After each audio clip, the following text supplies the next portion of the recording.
All right, we give praise, esteem, and honor to the living Elohim. In the name of Yahushua HaMashiach this day. Pick it up in John chapter 5, verse 39. I search the scriptures. In them you think you have eternal life, and they are they which testify of me. And you will not come to me that you might have life. I receive not honor from men, but I know you. You have not the love of Elohim in you. I come in my Abba's name, you receive me not. Another shall come in his own name, him you will receive. How can you believe which receive honor one from another, and not the honor that comes from Elohim only? Do not think that I will accuse you to Abba, the one that accused. Even Moses in whom you trust. Had you believed Moses, you would have believed me, for he wrote of me. But if you believe not his writings, how shall you believe my words? Psalms 112 and 5. And Psalms 112, verse 5. A good man show favor, and lend he will guide his affairs with discretion. Surely he shall not. His heart is fixed, trusting in your word. Heart is established, he shall not be afraid until he see his enemies. He have dispersed, he have given to the poor, his righteousness endure forever. His horn shall be exalted with honor. The wicked shall see it and be grieved. He shall gnash with his teeth and melt away. The desire of the wicked shall perish. So, of course, we finished this passage, except for verse 10, verse 9 on Wednesday. I read it because, remember, we were looking at this in regards to what makes a man high level of usefulness. I want you to come over here to 1 Corinthians 9 and look at another example of that.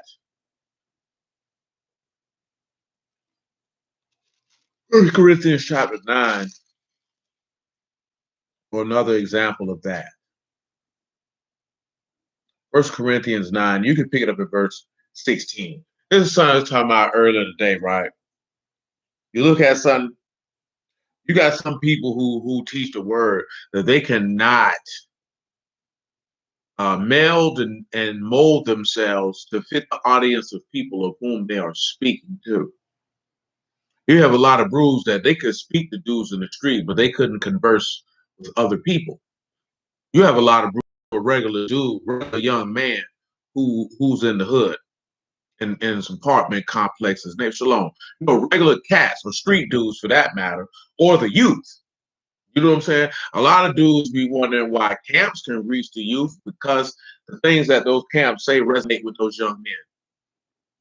You don't have to like it, you ain't got to agree with it, but nevertheless, those men can relate to and can convey their point to the youth, and that's why a lot of them young boys roll over there with them. You got a lot of these cats, man, they can't get no young dudes to listen to them because most of these dudes is flawed. These dudes is lame and they be pump fake. But what you have to understand is if you're an individual who values spiritually, more specifically, if you're being used for the work of the ministry, which we're about to read, this is what Paul is about, our inability to navigate in circles anywhere in the world to be able to reach one person to say everybody you come in contact with. If you think that you're going to be able to do that, you are living in a delusion. And 9 times out of 10, the delusion that you're living in is you have a savior complex.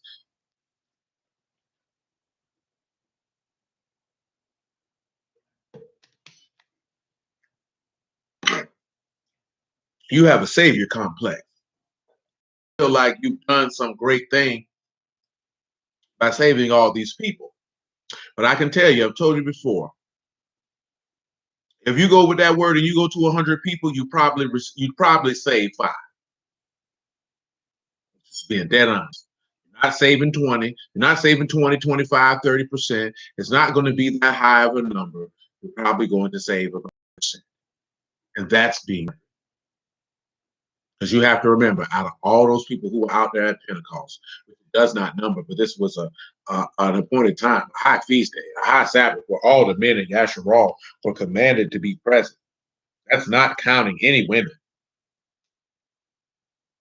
Only 3,000 people got saved. You know what I'm saying? So if you think that this word is going to attract and you're going to win a large amount of people, you're lying to yourself. I know that most of us don't want to hear that. that we want to believe that this truth is just going to win over all these types of people, and it's not. It never has, and it never will. It was never intended to. It was intended to win over the people who have a heart and mind for it. Because do you really think 100 people are sincerely going to believe the word of Yahuwah? You think if you go to 100 people, all 100 of them going to believe it? But see, what we get caught up in is if the people say they believe it and move to come deal with it. But out of them 100, 95 of them don't believe nan word. And you think Yahuwah care about the 95 who he already knows don't believe. But though I preach the gospel, I have nothing to esteem of, for necessity is laid upon me. Yea, woe is unto me if I preach not the gospel. If I do this thing willingly, I have a reward, but if against my will, a dispensation of the gospel is committed unto me. What is my reward then? Truly that when I preach the gospel, I may make the gospel of Mashiach without charge, that I abuse not my power in the gospel. For though I be free from all men, yet have I made myself a servant unto all, that I might gain the more. Listen to what he said. For though I be free from all men. So this is the thing, right? A good man shows favor and lends. So he shows pity, mercy, and compassion, and then he lends that pity and mercy and compassion unto others. And the key thing that Paul made this statement is, I am free from all men. Remember, Mashiach said, if the Son of Man shall make you free, you shall be free indeed. And where the Ruach of the Lord is, there is liberty. See, when you have attained the freedom that is in Yahushua HaMashiach, which is like no freedom that you could ever experience, you're not in bondage to any man. Remember, the word tells you that you owe no man anything. You are free from men. But listen to what he said, but I have made myself a servant unto all. And that goes back to that he has dispersed and given to the poor, given to those who were in need of salvation and deliverance. Also going back to what we discussed, where he said that I came not to serve, to be served, but served, and to be a ransom for many. Or what he told his apostles. When you have finished doing everything that you have been commanded to do, say we are unprofitable servants doing what it is our duty to do. Now, again, he's talking to us as apostles. So this is in reference to the ability to serve or to be useful to the individuals who are he manifesting the word to. Let's look at another example of the usefulness of individuals of this sort. Matthew chapter 10.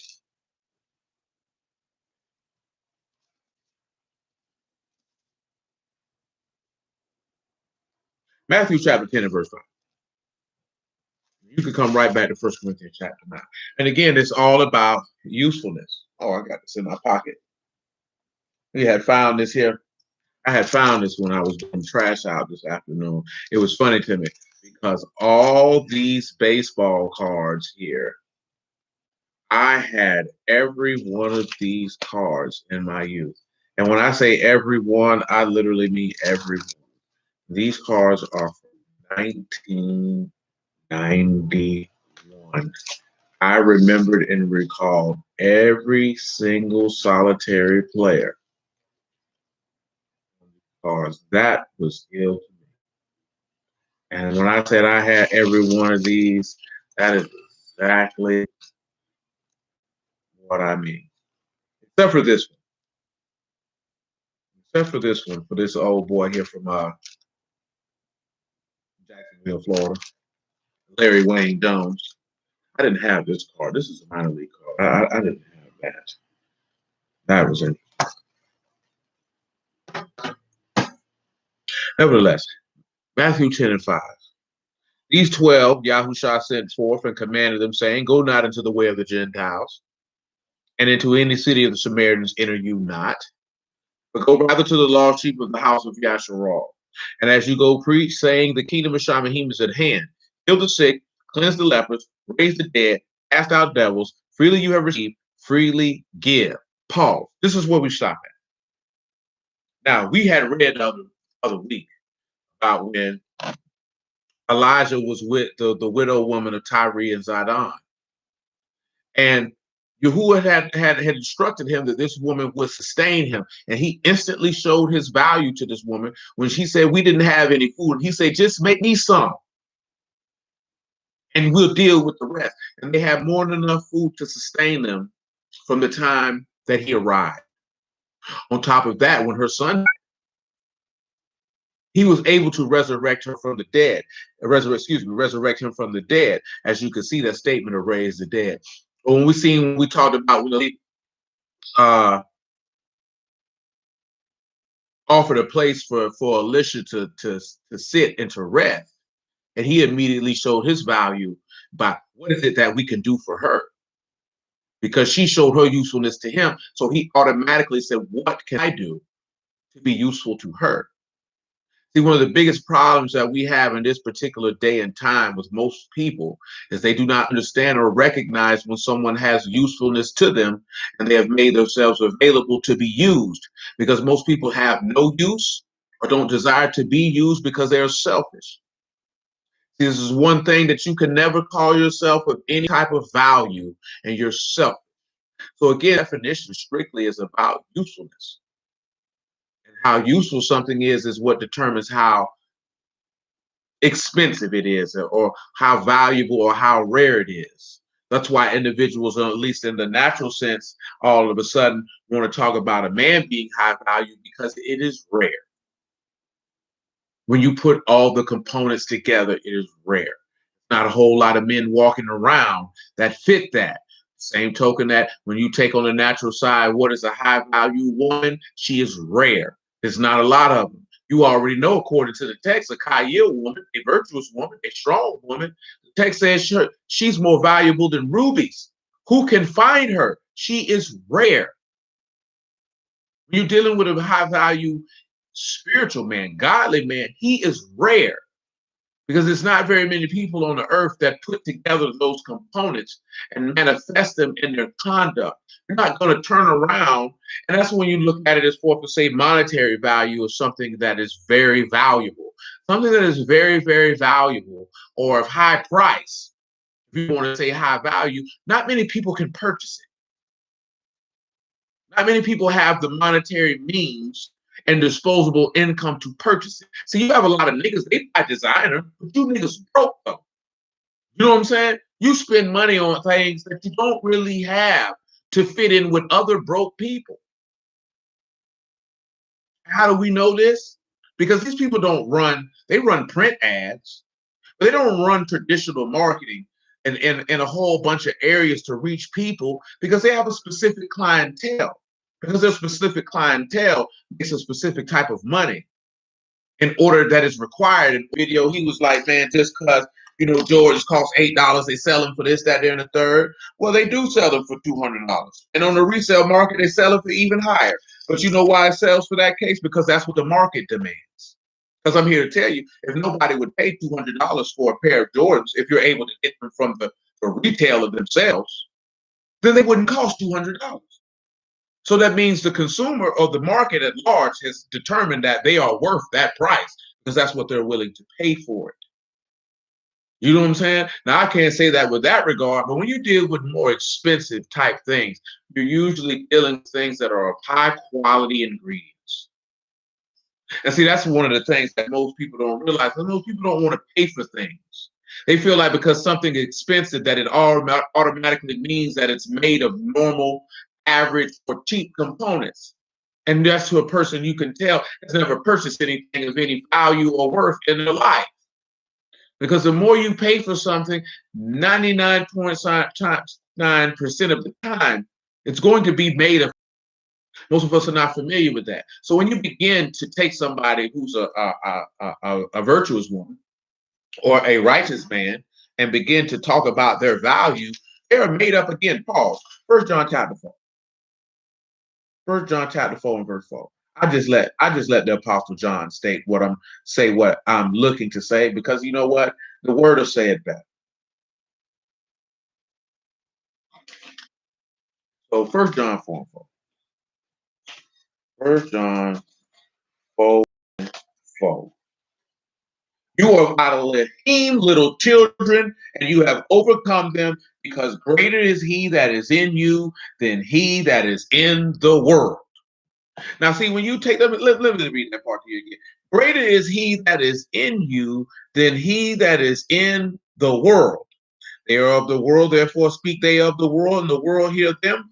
He that know Elohim hear us, he that is not of Elohim hear not us. Hereby we know the Ruach of truth and the Ruach of error. So this has nothing to do with if you know you're an Israelite.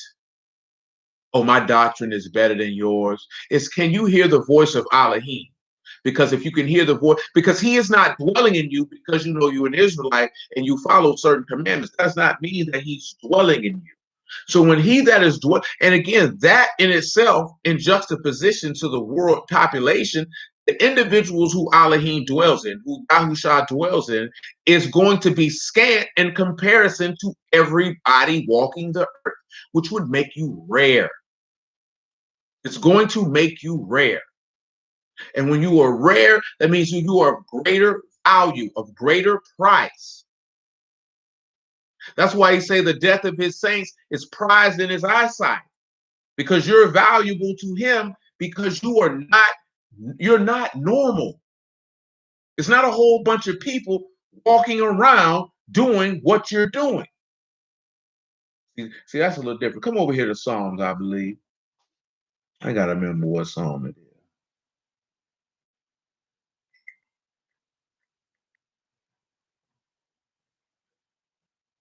Psalms 116. Psalms 116. You can pick it up in verse 7. Psalms 116 and verse 7. We still got what? 1 Corinthians chapter 10. Indeed, a peculiar people. Odd. Indeed. Indeed. And we'll get the Hebrew word for peculiar. I appreciate that, sir. Psalms 116, verse 7. He say, return unto your rest, O my soul, for you who have dealt bountifully with you. For you have delivered my soul from death, my eyes from tears, and my feet from falling. I will walk before you who are in the land of the living. I believe, therefore have I spoken. I was greatly afflicted. See, it's a lot of people, they don't believe. It's a lot of people speak, but they don't believe.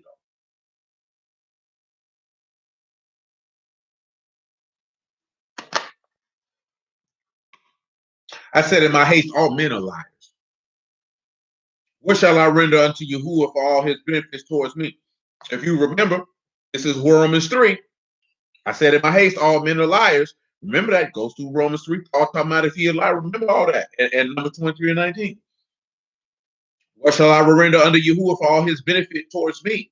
I will take the cup of salvation and call upon the name of Yahuwah. I will pay my vows unto Yahuwah now in the presence of all his people. Precious in the sight of Yahuwah is the death of his saints. When you look at precious, the word is your car. It is valuable. It is prized. It is weighty. It is precious. It is rare. It is highly valued. Highly valued. Now, Yod, Kuf, and Rosh. I give you a moment, and you can put something together with it if you so choose. But it's Yod, Kuf, and Rosh.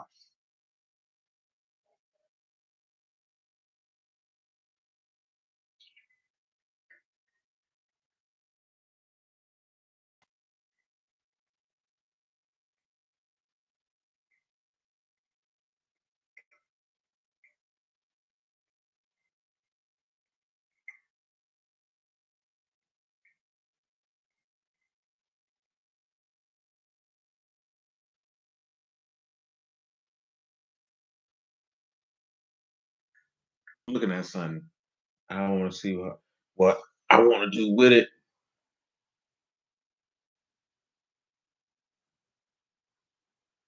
And that's also, well, that's something else. You know what? So hold on.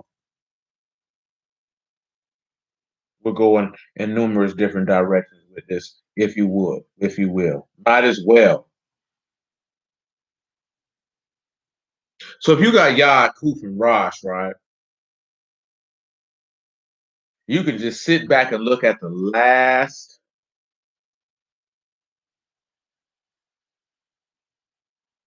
work of Yahusha, that final work. Let's take a pause for the cause. Let's come back over here to 1 Corinthians 9. Let me eliminate that now. Why are you pausing on that? I want you to realize that that is the Hebrew word for what is highly valued. Most of the time it's used for precious stones. The word is used for precious stones. But you're very valuable.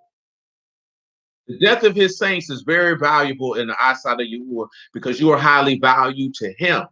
Well, what makes you highly valued to him? Remember, you have to be a vessel meet for the master's use and to purge yourself from certain things in order to be useful to him. See, one of the things that have been to the detriment of many, many people in this society, specifically Black people, is you have not been taught how to be useful to anyone. And is it offensive to you when someone demands or requires some type of use for you? You are comfortable with being allowed to be mediocre, to not have any drive to improve yourself in any shape, form, or fashion. That when someone tells you that you can do something and that you should do it better in the state that you're in, you get offended. That is a failure from every adult male in your family.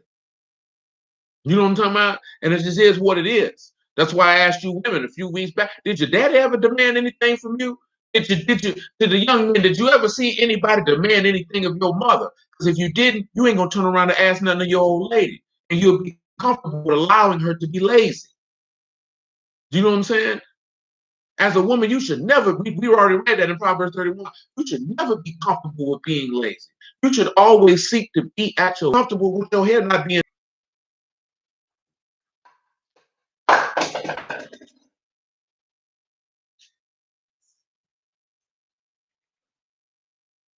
I've always used to see on TV talking about women letting themselves go. How you comfortable with that? How you comfortable with it? And I just say that because I see so many of the girls I went to school with, they so rotund and upset that they got to eat healthy and exercise because they just want to sit around and eat. Who cares about how fine you were back in 95 when we was in the 10th grade? You look like a butterball turkey, prime for Thanksgiving. That is not attractive. You even have the skin of the turkey before it's cooked. But if some nigga get fat and nasty, but it's just funny to me because those men, their stomach might get bigger because a lot of them drink beer. You know, that beer do you in. But just to be comfortable with just letting yourself become obese and be like, oh well, how are you comfortable with that? How does that make you feel? That you're not allowed, you're not putting forth, and this is male or female, don't make no difference, that you're not putting forth any effort to improve yourself, to always consistently, constantly pushing yourself to be the best version of yourself. And you think that somebody gonna believe that you're gonna push yourself spiritually when you look at things naturally that you can push yourself in and you don't have the desire to do it? It means you're comfortable being mediocre, not average, mediocre. Because mediocre is below average. You know what I'm saying? Why would you want to be mediocre? Why would you know if there was work that you could do to improve yourself? Why wouldn't you do it?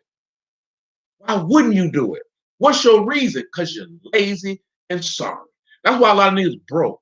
Niggas be crying by dudes like this here because they lazy and sorry. We all know the verse in Proverbs. There's a line in the street. I might get eaten. Lazy and sorry. You know what I'm talking about? And you mad with other people who are not lazy and sorry. Coward behind nigga, go on out there and put in that work. You can't cry about the results that you ain't worked for. You can't talk about what you ain't got and you ain't did nothing to get it. Or the worst part of all, watching another nigga pockets, you might as well go to the store and get you some Tampax, son, because you officially are a transgender getting a gender reassignment surgery. When you catch a nigga pocket watching, you ask that nigga when he getting his gender reassignment surgery. That's what you ask them niggas. That's what we gonna start doing for the entirety of 2021 so-called. A nigga worry about another nigga pockets, you ask that nigga when he getting his gender reassignment surgery. Because that nigga's officially a trans.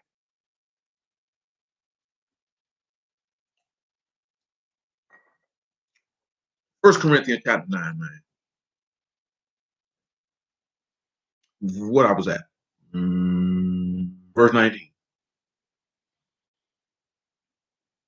For though I be free from all men, yet I've made myself a servant unto all that I might gain the more. To the Yahudim I became as a Yahudim that I might gain the Yahudim. As to them that are under the law, as under the law, that I might gain them that are under the law. Not to them that are without law. Listen to what he's saying. As without law, not being without law to Elohim, but under the law to Mashiach, that I might gain them that are without the law. Now, this here stumps a lot of simpletons. So I pose this question to you young men. And to you young women, if you so choose to partake, if this challenge intrigues you enough that you would like to be a part of it. What does he mean when he says to them that are without the law, as without the law, not being without the law to Elohim, but under the law of Mashiach? Talk to me, or type to me if you would.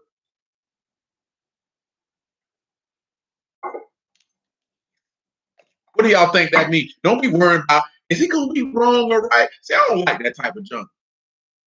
Stop worrying about if it's wrong, if you're going to be wrong or right. See, that is not how you can be able to actually see the purpose is here, right? If you say certain things, I've told you this before, you never know if you have a thought that I could be able to spin something off of the thought that you may have, even if it is not relevant or the direct answer to the query. See, y'all are men, so you can't be around here apprehensive about if you're going to be right or wrong. You don't need to be concerned with that. You're a man. If it's not correct, so what?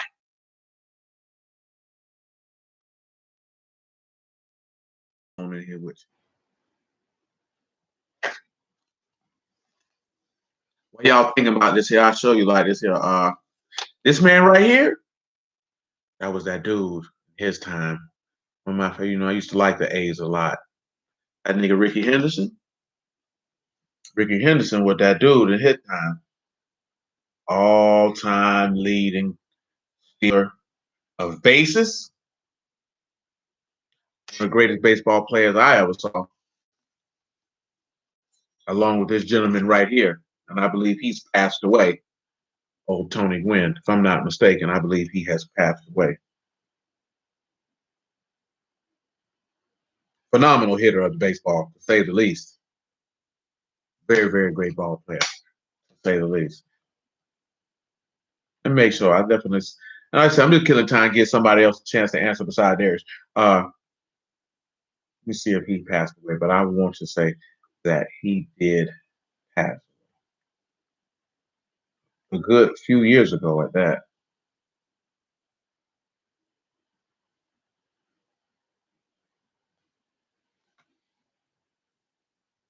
Yes, he did. He passed away in 2014.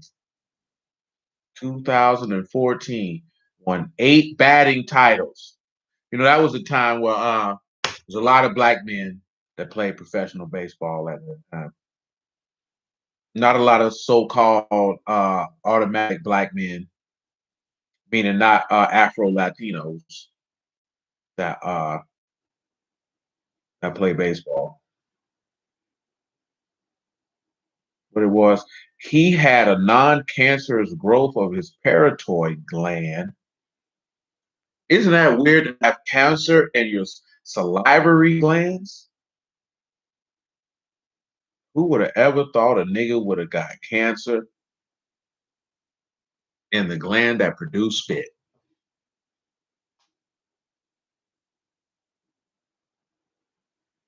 He died from the complications of cancer. Allegedly, they had a mishap where he lost oxygen and wasn't able to move. Had to learn how to walk again. That is unfortunate. He was a young man too at the time of his death. He was only 54 years old. So there's the only one going to answer. Is that all we got? Is that all we got? It looks that way. It looks like either you don't know or you're nervous. Which one is it? Which one is it?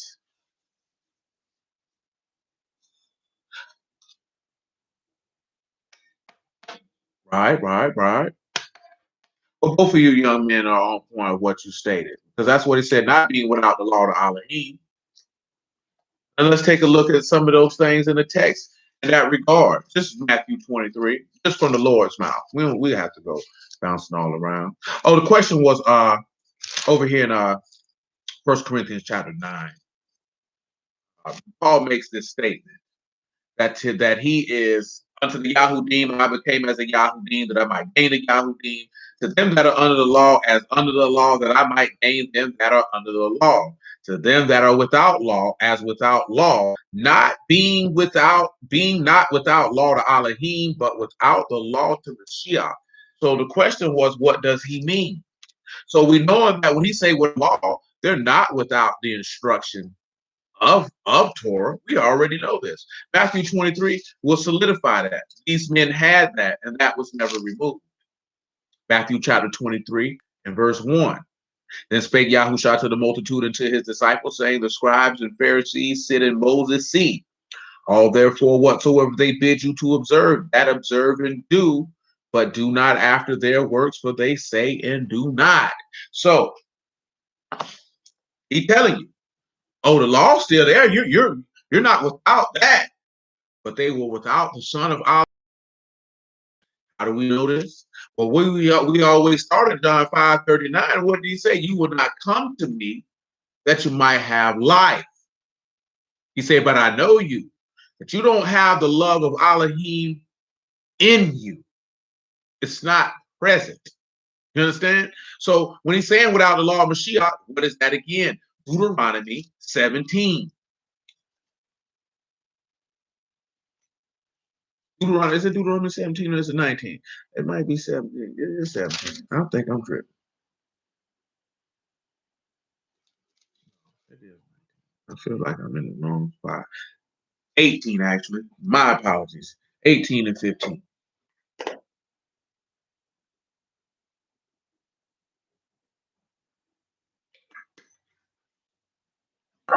Yahuwah Elohim will raise up to you a prophet from the midst of you, of your brethren, like unto me, and him shall you hearken, according to all that you have desired, Yahuwah Elohim and Horab, in the day of the assembly, saying, let me not hear the voice of Yahuwah my Elohim, neither let me see this great fire anymore, that I die not. Yahuwah said unto me, they have well spoken that which they have spoken. I will raise them up a prophet from among their brethren like unto you, and will put my words in his mouth, and he shall speak unto them all that I shall command him. It shall come to pass that whosoever will not hearken unto my words, which he shall speak in my name, I will require it of him. Now remember, John 12 and 44 on general principle. They ain't gonna hurt nobody. Matter of fact, we might not even read all of 44. It don't matter. John 12 and 44. It don't. Yahushua cried and said, he that believe on me, believe not on me, but on him that sent me. He that see me, see him that sent me. I come a light into the world, that whosoever believe on me should not abide in darkness. If any man hear my words and believe not, I judge him not. For I come not to judge the world, but to save the world. He that reject me and receive not my words have one that judge him, and the word that I have spoken, the same shall judge him in the last day. See, we were talking about that Matthew 17, right, on Wednesday. By him shining in his face, this is my beloved son in whom I'm well pleased, hear you him. Because the instruction was for you. See, you were without the instruction of Mashiach because you did not believe on him. See, matter of fact, Acts chapter 13.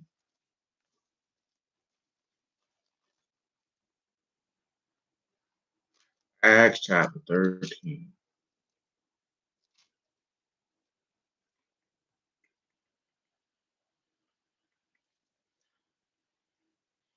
Acts chapter 13, verse 25. You can make it 23, ain't worried. Make it 22, make it more complete. Acts chapter 13 and verse 22. When he had removed him, he raised them up unto them David to be their king, to whom also he gave testimony and said, I have found David, the son of Jesse, a man after my own heart, which shall fulfill all my will. This man's seed of Elohim, according to his promise, raised unto Yasharal, a Savior, Yahushua. When John first preached his coming, the baptism of repentance to all the people of Yasharal, and as John fulfilled his course, he said, whom think you that I am? I am not he, but behold, there come one after me who shoes his feet I am not worthy to loose. Men and brethren, sons of the stock of Abraham, and whosoever among you fear Elohim, to you is this word of this salvation sent. For they that dwell at Jerusalem and their rulers, because they knew him not, nor yet the voices of the prophets, which are read every Shabbat, they have fulfilled them in condemning him. And though they found no cause of death in him, yet desired they Pilate that he should be slain.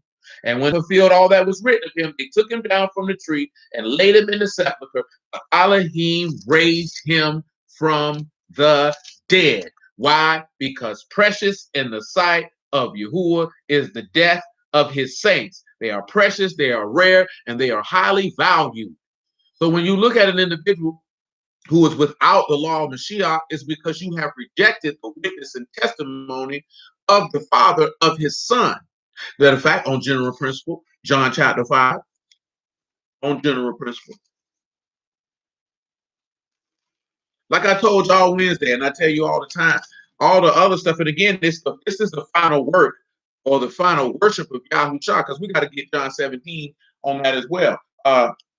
And these are just rehashing things that y'all already know in regards to the gospel. As again, as I told you, yes, there are 66 books, but at the end of the day, it's the same story, bearing witness to the same thing.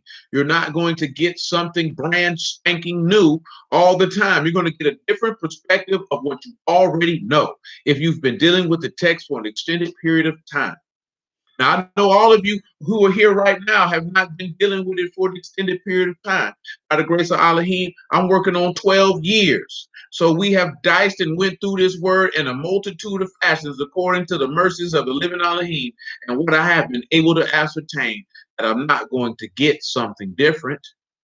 It is going to be the love, mercy, and compassion of Elohim by manifesting himself in the flesh and offering himself as a perfected sacrifice for the redemption of his own creation. That his creation would honor and esteem and fear him and walk as such. And that all those who rejected such mercy will feel his wrath in a fashion that cannot be quantified with the human mind. Of a covenant that he swore to three men, and that he will fulfill that covenant by redeeming their seed after them and placing them back in the place of which he swore unto them. And all this being manifested through one man. And that the whole text bears witness to this one man. And that if anyone can sit back and see how the text bears witness to this one man, they can be under the law of Mashiach to the deliverance of their soul. And if you begin to look at the text in any other fashion than what it was intended to do, which was deliver a man's soul from death so that his sins might be remitted and that he might receive the gift of the Ruach HaKodesh, that he might dwell with the living Elohim, Abba and Shamahim forever, you're going to hell because you missed the point. You missed the point. Anything else you want to talk about, that's your business. But if you do not understand at the crux of the matter, the root of the matter, the whole text,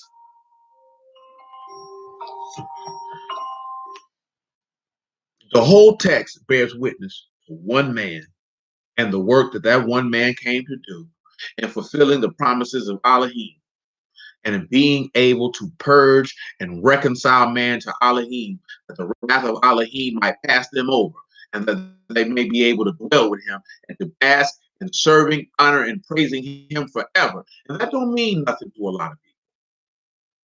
A lot of people don't have a desire to praise and serve Elohim. When you seek to serve someone, you seek to how you can be useful to them. See, that goes back to what we were discussing earlier.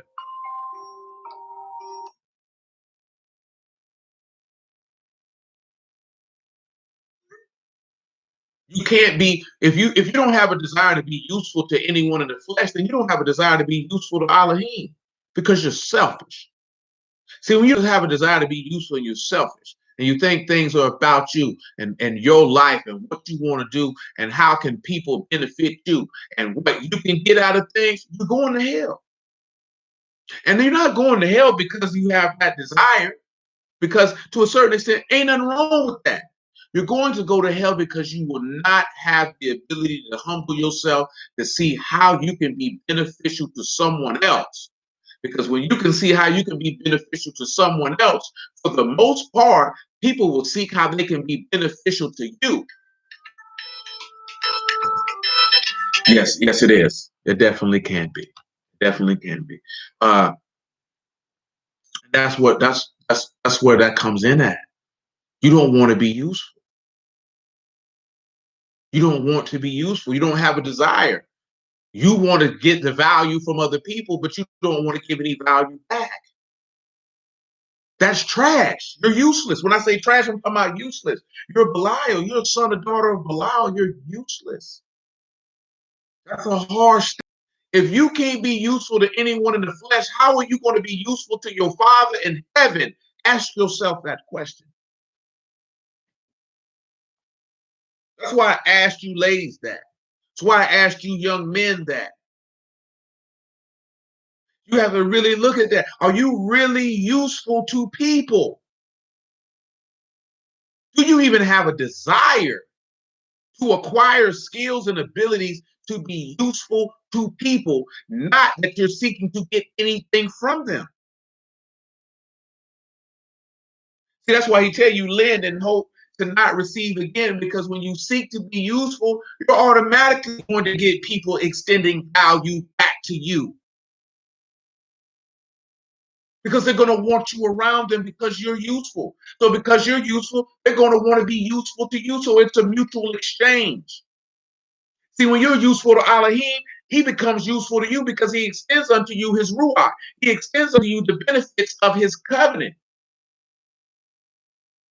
See, that's the thing with value. It's a you. See, you can't be a value when you don't never show no usefulness to anyone else, or when you do it, it's begrudgingly. You're trash. You're useless. You're not a benefit to anyone. So people are not going to fool with you. And if you're not a benefit to Elohim, he is not going to fool with you. That's why I mentioned that and using that in those terms. It's the same thing. We still got Psalms 116 on that. You know what I'm saying? Mine just sent me this one here. So let's swing over here. She asked a question in regards to that. So let's swing over here to Matthew 18. Let's do that.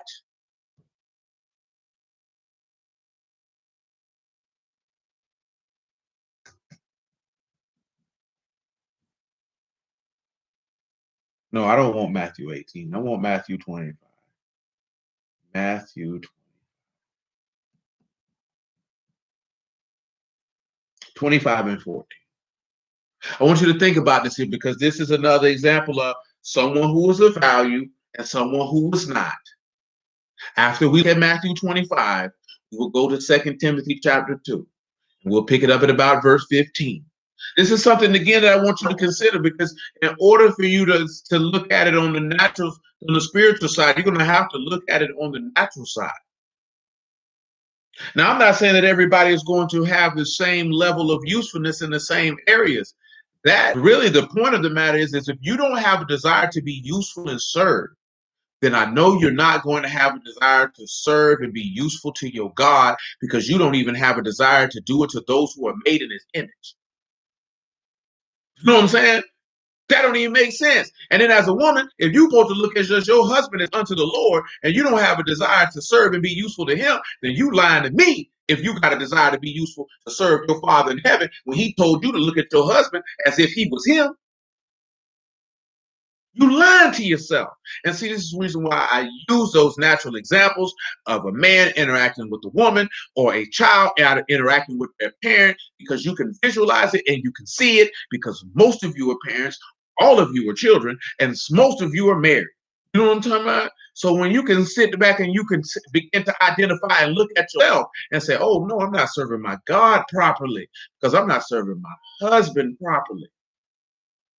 I'm not benefiting the mercy and compassion and knowledge and wisdom to my wife like Elohim benefit to me. I'm not serving her properly. That means I can't be serving my God properly.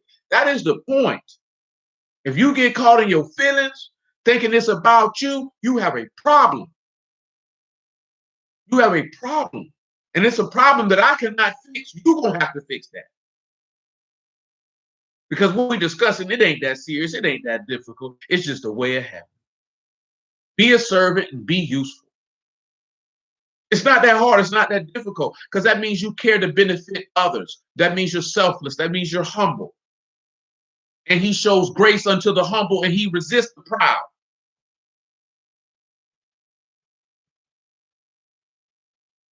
Matthew 25 and 14. For the kingdom of Shamahim is a man traveling into a far country, who called his own servants and delivered unto them his goods.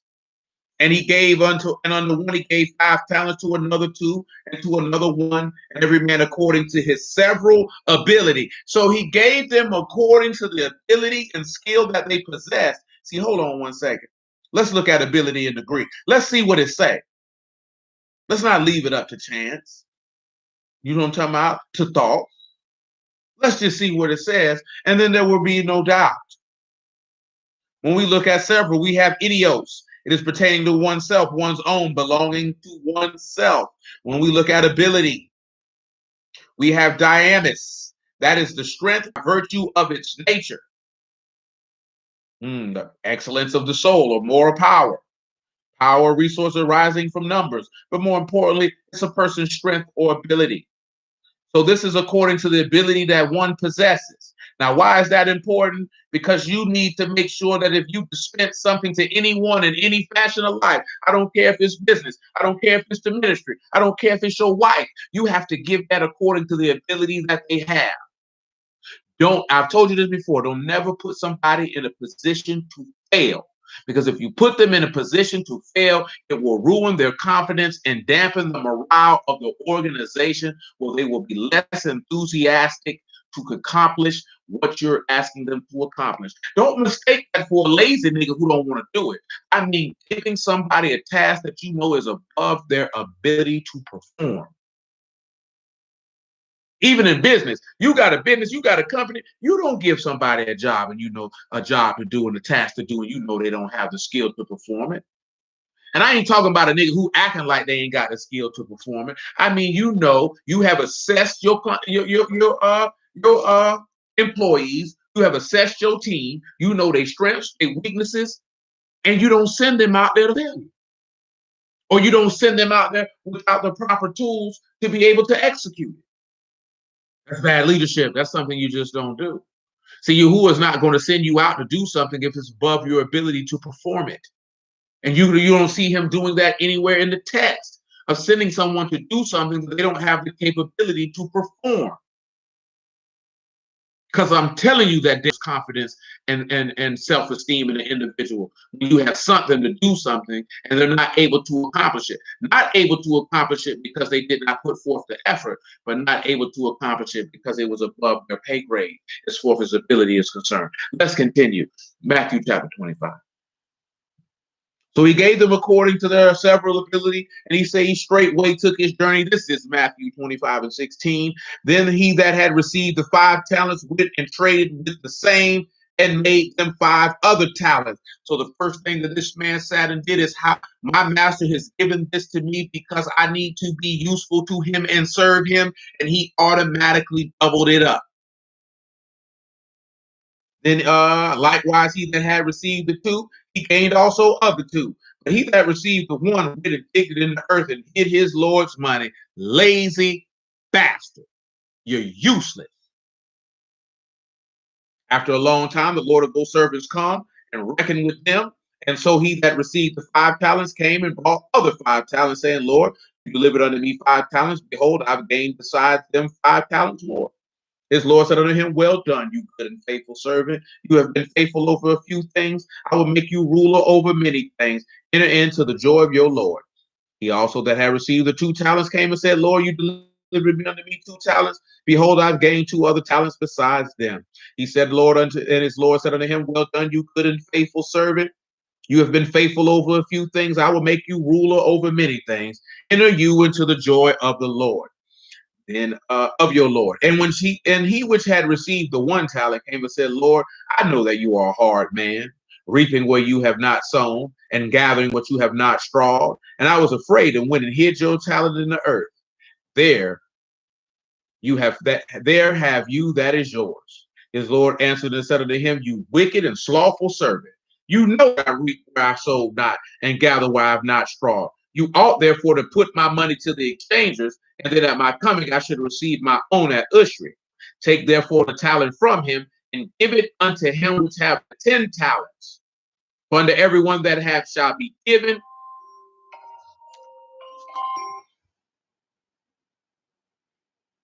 and he shall have abundance, but to him that have not shall be taken away even that which he has.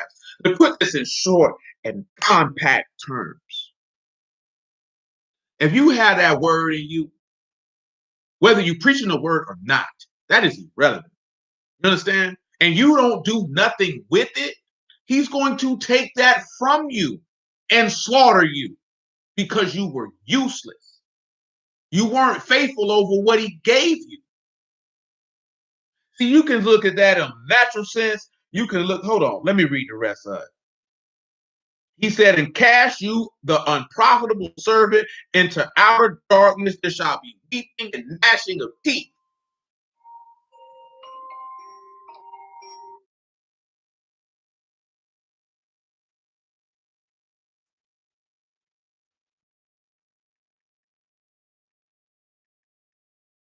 Hold on, y'all.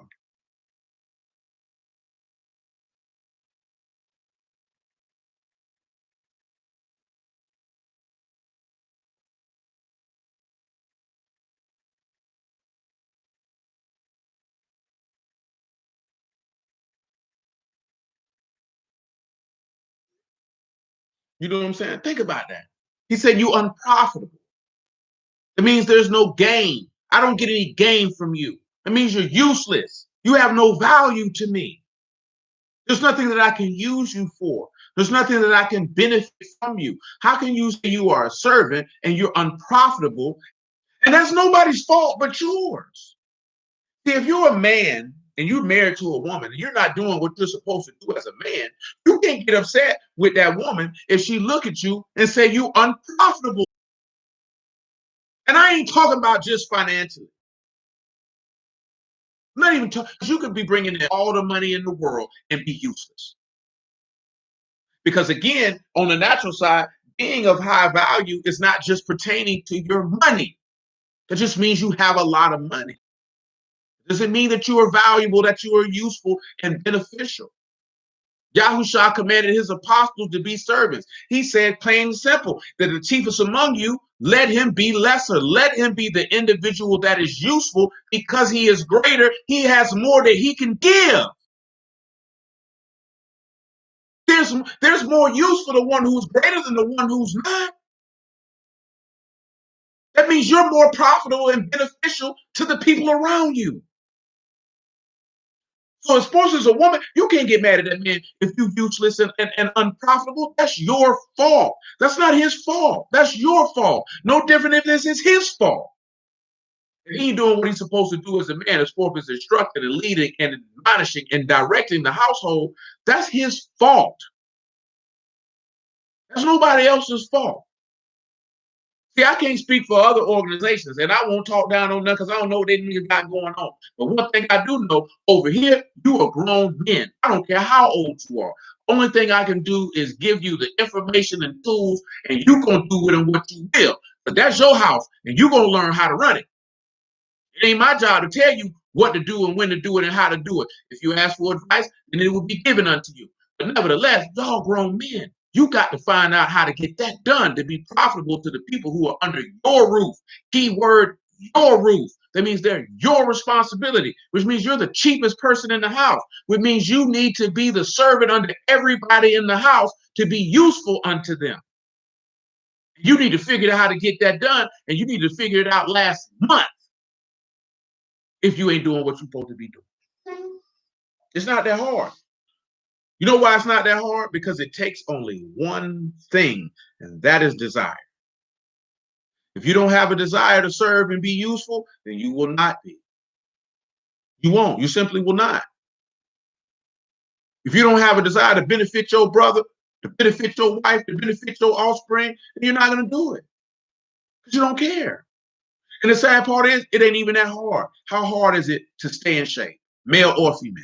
How hard is it to be a humble man? How difficult is it as a woman to be nice and pleasant? How difficult is that? How difficult is it for you to fulfill your daily tasks? How difficult is that? That's male or female. You know what you got to do. How difficult it is to do that. It's not hard. You make it hard because you don't want to do it. When this man said to keep his name in remembrance and to honor him and esteem him, what is hard about that? That man said his commandments are not grievous. They are not burdensome. So that means there's nothing about them that are difficult and hard to do. You just don't want to do it. So when you don't have the desire, of course it seems difficult and a burden on your shoulder because it's not what you would want to do.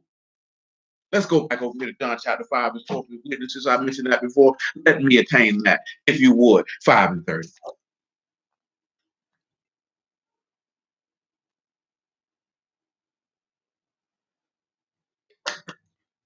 One thing I've learned in my physical existence, there's nothing that's hard. There's things that are work, but there's nothing that's hard. You know what I'm saying? It's just things that you have to work for. You know what I'm saying? And that's why we say things are hard, is because we don't want to work. You don't want to do the thing necessary in order to attain what it is that you say you desire. Most of y'all know it's too many people that don't walk the way from the way of Kadash. Why? Because they said it was hard, but it wasn't hard. They didn't have a desire to do it. Indeed, amen. Indeed. Because if we was to sit here and talk about how useful Yahuwah is, we'd be here forever. We could never fail to be able to mention all praises to the living Elohim in the name of His only begotten Son Yahushua HaMashiach.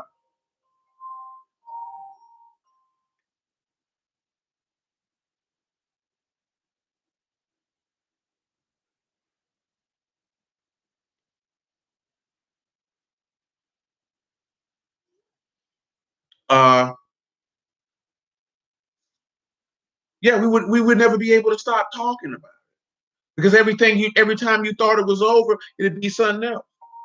Oh, I forgot. 2 Timothy chapter 2. I'm sorry. I read that John 5.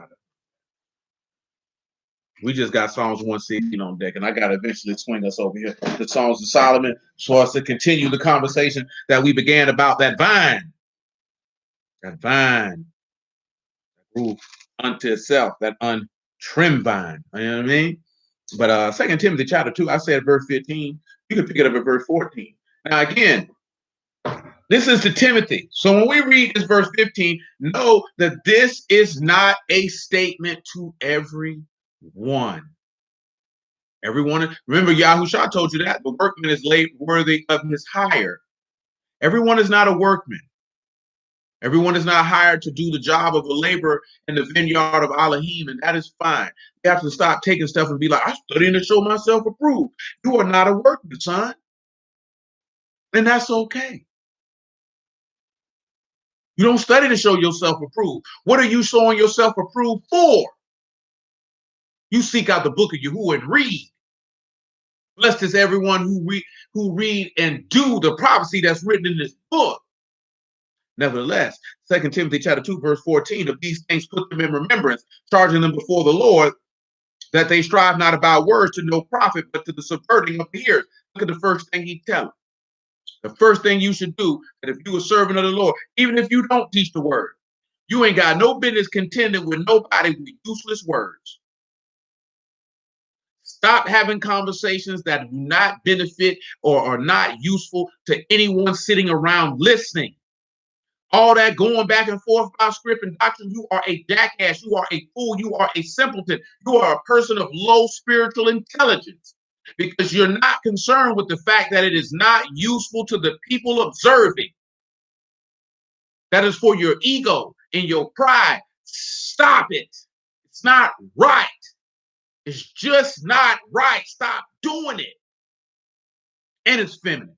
Nevertheless, study to show yourself approved under Elohim, a workman that need not be ashamed, rightly dividing the word of truth. See, the first thing you could go back to that is Matthew 13 and 52. Every scribe which is instructed into the kingdom of heaven is like a householder. Every scribe. That take you back to Ezra. That means you taught in the word, son. See, you're not taught in the word because you at the house. I teach my family, so I'm a scribe. You's a liar. You're delusional. You're delusional. Because he don't give nobody no word just to sit and teach it at their house. That was the point of the talents. You supposed to gain. You ain't gaining nobody in your house, son. They're already in your house. You supposed to take that out and gain souls, boy. Well, he ain't sent everybody out for that mission because the steward must be found faithful. And boy, everybody ain't faithful to Elohim to hit you off with that pack because a lot of y'all gonna run off on the plug. You gonna get high on the pack. You gonna smoke it. You gonna give it to your friends. They ain't gonna have to pay for it. You don't remember? Buy the truth and sell it not. They're not gonna inquire and possess it. You're gonna mess up the work. You're gonna mess up the pack and come to him to my 2-pot rock. Oh, the police came and had to flush it down the toilet. No, nigga, where my money at? Oh, I ain't got it. You ain't got it. Oh, that's taking back that parable of the talent. Oh, that taking back he that winneth souls is wise. So I told you, you unprofitable steward. You slothful and wicked individual. Now you notice how Yahusha referred to this man, called him unprofitable and wicked. That's how he look at you when you lazy. I don't get no gain from you and you disagreeable. Get out my face. That should pierce to an individual soul to sit back and think that when you lazy, that's how Elohim see you. Look at this lazy nigga. It ain't good to be lazy. And most men can tell you, ain't nothing in the world worse than a lazy woman. Y'all know the T.I. song if you're familiar with it. That's why I mentioned it, because it's hilarious. You know what I'm talking about? Indeed, the fig tree, he couldn't find no fruit on it. Curse it, dung it. It's useless to me. It's useless to me. I keep telling y'all, man, there's nothing wrong with being useful. People are supposed to be used, not misused. Know the difference. You don't allow people to misuse you. Because the more people use you, the more valuable you are, which means the more people will seek to be used by you in a beneficial fashion that not only benefits you, but benefits whomever you're connected to. Do you not realize that we use Yahusha and he was with it? It was his desire to be used. And do you not see how him being used was a benefit to multiple generations? Multiple. Because he was that vine that grew of his own accord to be able to feed you or set you free in the year of Jubilee. But see, we try to make everything come full circle. Praise the Lord. Let me come on and keep on rolling, man. I get stuck, man. You already know how what's going to happen. He said, but shun profane and vain babblings, for they were increased to more ungodliness. Leave that junk alone. I wasn't ever on that junk too tough anyway. Only time I come for niggas next when they used to disrespect the Lord. You know what I'm like, I gotta go ahead and knock your dome loose. You know what I'm talking about? Let you know what time it is. But I'm not gonna sit here and argue. Like I told you, I'm not gonna sit here and argue with a nigga about how many wives you can have. You think I give a I don't care nothing about you having no polygyny, son. Get your 17 wives, nigga. I'm not gonna go back and forth with you about that, bro. You can have that. You have that. That's unimportant. Niggas be arguing about can a woman wear pants. That's your business, bro. Do what you do. This is what we do over here. I don't care what you're doing. That's your business. And I'm not going to sit here and argue. See, they want to run from the doctrine. The wicked flee when nobody. But use a square and a lane. Use a square and a lane for that. That's what you want to do. Because it's not profitable to anyone. You think it's profitable because you, like I said, because you're convincing yourself of that. But that's not profitable because all you hear Bruce say is all you niggas do is argue and they. So why participate? Nevertheless. And this stuff I've been seeing for almost a decade. I ain't even talking about something I just seen like clockwork, arguing about when the right time with the feast, why we can't come together. Same way dudes be arguing about when the Sabbath is. Man, you can have that, bro. I'm not finna sit here and argue with you niggas about this here. You niggas been arguing about this stuff for 10 years.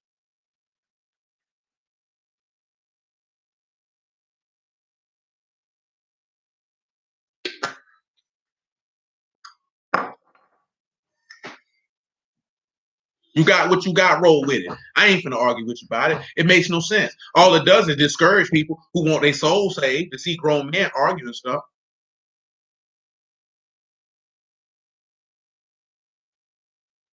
Indeed. Indeed. And like I said, man, I've been around various different types of people. Some illegal, some legal. And the thing that I noticed though about ones who had a little bit more change, that they did not mind being useful and beneficial to others. Did I meet some people who had some change that didn't want to be useful to people? Absolutely. They were in the minority compared to the ones who wanted to be useful. I just seen a dude I know, one of my favorite people in the business, no lie. And he was like this here. He was like, yeah, man, and we in real estate, we don't look at other people and see them as competition. This was his literal words. Technically, they are competitors, but it's like we don't see them as competition. We're like, we can work together. Maybe that deal works for him to do on his own. Maybe it works for him to come do with us. Who cares? We can all be useful to each other. And this ain't something that he just said in a video on a live. I know this man. I can call this man right now. And the people and the man who he's referring to, I can call him right now. This is how they live. This is how they talk. Whether a camera's on or not, and screw how they talk, this is what they do. I witnessed it. You know what I'm saying? I have been a benefactor of it. They're like, well, how can I be useful to you? I done heard them say, how can I add value to you? What can I do to be valuable to you? How many people have you ever looked at and said you had in your mind of how you could be valuable to them? Not how they could be valuable to you. This is their thought process. How can I be valuable to you? I know a couple of them that go to a seminar based off a book called The Go Giver. And most of the tenets from that is coming from the text about being a servant leader, that these people were modeling themselves after the Lord. This is the stuff that they got the stuff from. They modeling themselves after Yahushua. We say we the people of the book, and this is the furthest thing from our mind. We ought to be ashamed. That's one of the reasons why the text say he would get these Gentiles and cause you to be jealous because of it. Because they doing stuff that you're supposed to be doing. And you sitting around here talking about them. They may not be doing it in full kadoshness and righteousness, but they got a better mind than you got. Because you don't look at nobody and say, brother, how can I be useful to you? What can I do to help you? You know what I'm saying? When the last time you looked at somebody you say is a friend and it clicked in your brain, what can I do to be a benefit to him? Not, boy, I got my stuff over here, what I'm doing. But how can I benefit him? What can I do that makes me useful to him? This is what the Lord was telling you when he said, I didn't come to be served, I came to serve. How can I be a benefit to you? I'm not worried about how you can be a benefit to me. Because if I'm a benefit, I know eventually you'll be a benefit to me if you have any type of character. Now, if you're a piece of trash, then of course you're going to do that, but that speaks more about you than it does about me. That's what we fail as black people to realize. I ain't gonna do something for a nigga, and nigga don't reciprocate. Sit your monkey behind down somewhere with that poor nigga thinking. That says something about him. Why is you letting what another nigga do dictate your usefulness? Dictate what you do and how you do it because they a piece of trash. What that got to do with you? Nothing. Imagine if the Lord had that attitude, because you didn't reciprocate to him. What if he had that attitude? We'd be dead on our way to hell and never go back to the land of which we descended from. So you have to change your perspective of how you look at things. So the way that we look at things is destructive. It's not beneficial. Dudes want to know why we can't come together. Niggas selfish. Niggas got ego and pride. Niggas is dumb. Niggas is posturing and posing for the internet. The internet is a blessing and a curse. It's one of the greatest things to ever occur. It's also one of the worst things that ever occur because it gives individuals with no value, no character, no scruples, no self-esteem, no self-worth, a platform to get attention. The attention that no one would extend to them under regular circumstances if there was no Facebook, Instagram, Snapchat, or YouTube to be able to do. See, I'm gonna tell you, this YouTube channel is only here by courtesy of my brother-in-law. Because if it wasn't, I wouldn't be on here right now. You'd have to see me in person. And if you ain't see me in person, you ain't gonna get that work. And I still feel that way to this day. Only reason why I try to make aims to do it because I know it's other people who are not in this city that look for this work. And I said I'd be a selfish bastard if I didn't make sure that they could get where they would come around here to cop. So I can't have that attitude. Because some know 4, 5, 6, 7 years ago, hey nigga, if it don't work, nigga, screw it. If you was here, you got it. If you weren't, oh well.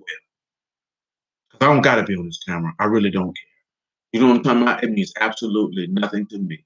I'm going to do this whether a camera is on or not. Hopefully you'll be in the room. Matter of fact, the first initial videos, we have to extend that to Nell, because if it wasn't for her, there would have never been a video on that. Never ran across my mind. Let's start a YouTube channel and record what we're doing. Not once. Our brother-in-law again decided, you know what? Let's start a Ustream so that you can stream live. Because if he wouldn't have done it, never would have done it. Wouldn't have ran across my mind. Never thought about it. Ever. For what? Makes no sense to me. For what? I don't promote. Come on our channel. For what? Stuff is only put out there for those who are already copying. We thank the Lord that if he drew you to come cop from this spot, let his name be esteemed by way of Yahushua. But that's not my thing. For what? For what? You can come knock on my door and get some work. You want some work? I don't need no camera. Don't need your attention. What am I gonna do with it? What am I going to do with it?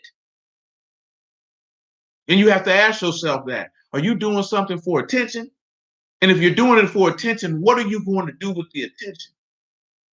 Most importantly, why do you need the validation? What's the hole in your soul that you need to be validated for? Now, don't get me wrong, women want to be validated by their man, though. That's normal. She wants her man to validate her. Tell her she looks nice. Tell her she did a good job when she's done a good job. She wants that. She desires that. Your children want to be validated by you. Clearly, you're their parent. The same way that we want to be validated by Elohim, because that's why you say, I want to hear good and faithful servant. You want his validation. You seek it. You desire it. There's nothing wrong with that. But he said, how can you believe when you seek honor one from another and not the honor that comes from Elohim only? So why are you seeking to be validated by a man who's going to stand in front of the throne of Elohim just like you are and going to be judged according to your works? Why do you care? Why are you seeking that attention? You want a star? It's too late, baby. You couldn't play ball. You couldn't sing, and your rhymes was trash. It's over with. You're not going to be a star. You're a regular dude. Be a servant of Elohim and be happy with that. Nevertheless, 2 Timothy chapter 2, verse 18 or verse 17, and their word will eat as doth a canker, of whom is high enemies and Philetus, who concerning the truth have erred, saying that the resurrection is past already, and overthrew the faith of some. Nevertheless, the foundation of Elohim stands sure, having this seal. The Lord know them that are his, and let everyone that name the name of Mashiach depart from iniquity. But in a great house there are not only vessels of gold and of silver, but also of wood and of earth, some to honor and some to dishonor. If a man therefore purge himself from these, he shall be a vessel unto honor, sanctified, meet for the master's use, prepared unto every good work. Got to purge yourself in order to be used by this man. Are you going to be a vessel of wood and earth? Or are you going to be a vessel of gold and silver? That rests with you. John chapter 5, verse 30. That rests with you.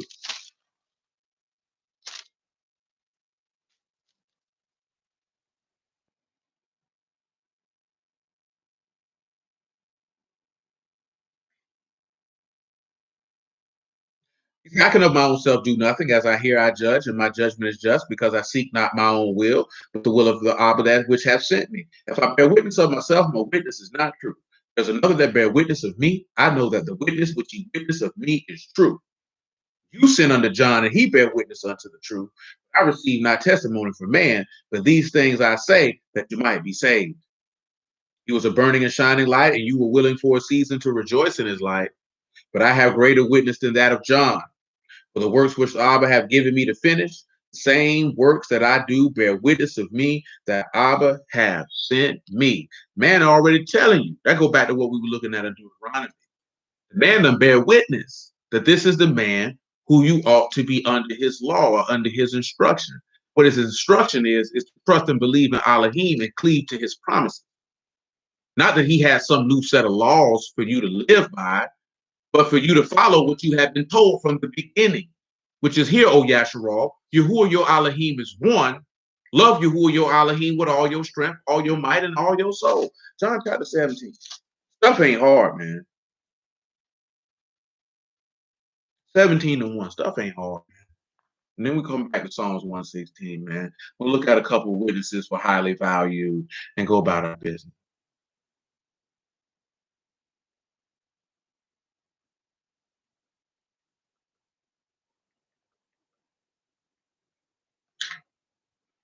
All I want you to do is just think, just assess. That's all. That's all you got to do. There ain't nothing more to it than that. Things might seem a little harsh when you first hear them, but that's just how it has to be. That's the only way that you're going to be better than what you was to begin with.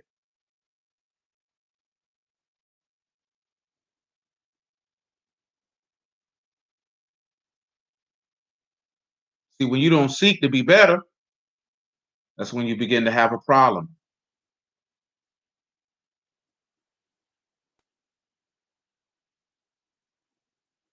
That's when you begin to have a problem. Psalms 116, right? So let's see what verse we're going to look at. Remember, that's your car. Yod, Kuf, and Rosh. This is to be highly valued. Very, very precious. Very, very precious to Elohim. Now, in fact, go to Revelation chapter 14 and verse 13 for the moment. I don't think I got nothing else in here. Yeah, I do. Yes, I do.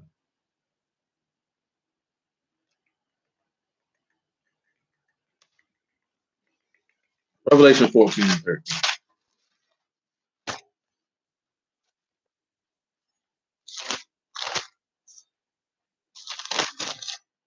Listen to what it says, right? I heard a voice from Shamahin saying, right unto me, saying unto me, excuse me, right, Baruch are the dead which die the Lord from henceforth. Yea, saith the Ruach, that they may rest from their labors and their works do follow them. Why is that important?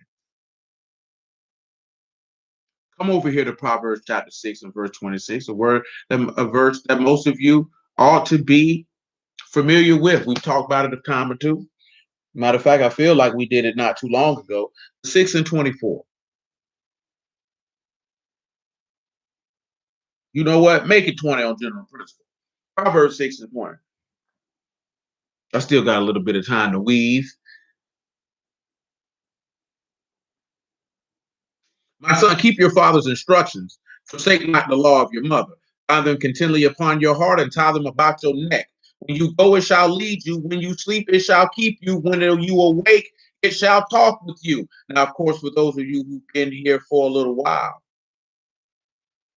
you already know what that is. When you sleep, that's shakab, right? That's to lay down. Sometimes we're leaning in death. That takes us back to what we just read in Revelation 14 and 13.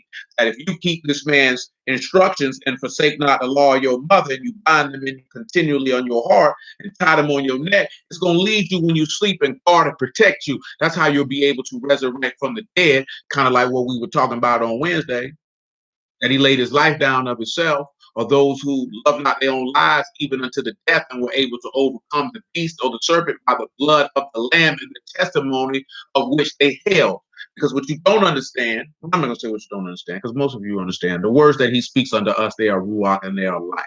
When they dwell in you and you dwell in them, like we were reading in John 15, because without him you can do nothing. That is what guards and keeps you from death. That's why we read in John 11, he said, I am the resurrection of the life. Whosoever believe in me shall never taste death. Again, when he say, when you awake, it will talk with you. Of course, you know, the word dwell in you. It will bring to remembrance everything that he said unto you. Let's continue. For the commandment is a lamp and the law is light, and the reproofs of instruction are the way of life, to keep you from the evil woman, or that whore of Babylon, if you will, from the flattery of the tongue of a strange woman. Lust not after her beauty in your heart, neither let her to a piece of bread, and the adulteress will hunt for the precious life. So, of course, it's your car here. The adulteress will hunt for the valuable, prized, weighty life. Now, to keep it brief so we can keep on rolling, which of course this is still talking of when we're talking about the Nazir of its own accord, is this. You know that horsewoman is Yasharal. You know that they brought that man to a piece of bread because you know he took one piece of bread and passed it to his apostles, and they ate from that one piece of bread. That's why in that time of year, in remembrance of him, we do that. But it also says that she will hunt for the precious life. And you know that they hunted for his life. Remember, precious is the Yahuwah are the death of his saints, which goes back to what we just mentioned in Revelation chapter 14 and verse 13. You are very costly and valuable. You are highly useful to him. See, when you're a saint, a kadashim, if you will, the other word is escaping me. A kased also. You're valuable to Elohim because you have chosen to come upon that set of a path. You've made yourself meet for the master's use. You have purged yourself from useful lusts and things of that sort. Because I didn't read that on the back side of that when he said to make yourself meet for the master's use. Let me go ahead and run that down for you real quick, like, because he told you to flee from youthful lusts. And that's and we've dealt with that in the past. Correlate that with Egypt, if you will. All the stuff your fathers did on the other side of the flood, leave that there and follow after righteousness, faith, love, peace with them that call on the Lord out of a pure heart. So that's what you would need to learn how to do. All the stuff you did when you were in bondage, leave that over there. Purge yourself of all that type of stuff you got going on and follow after Zadok, the Amah, the Ahab, and the Shalom. It's really just that simple. It's really just that simple. But there has to be a desire there to do it if you want to be precious or your car or valuable in his eyesight. Most of us don't want to be valuable because to be valuable, you have to do something to be valuable. Let me tell you something. You are not valuable because you exist.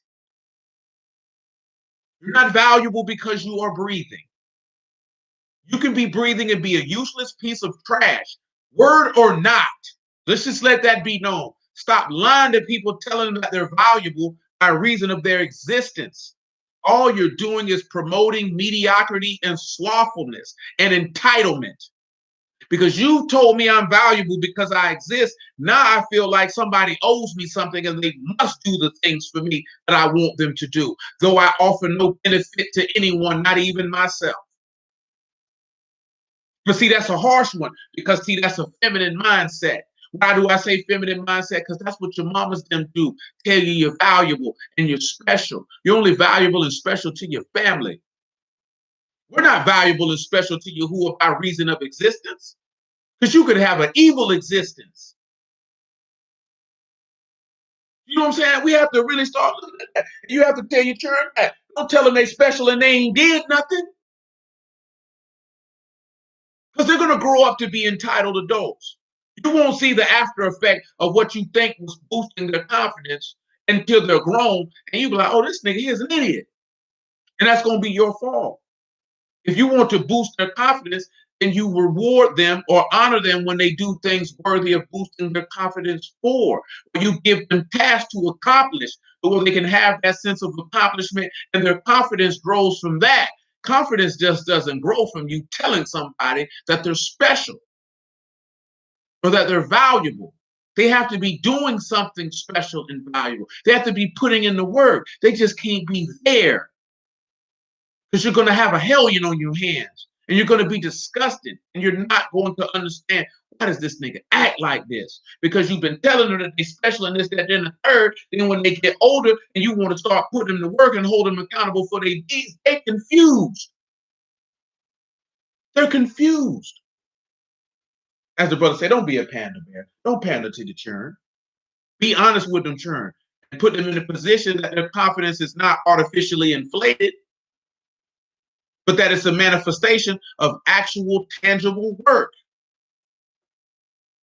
Because I'm telling you, that's detrimental.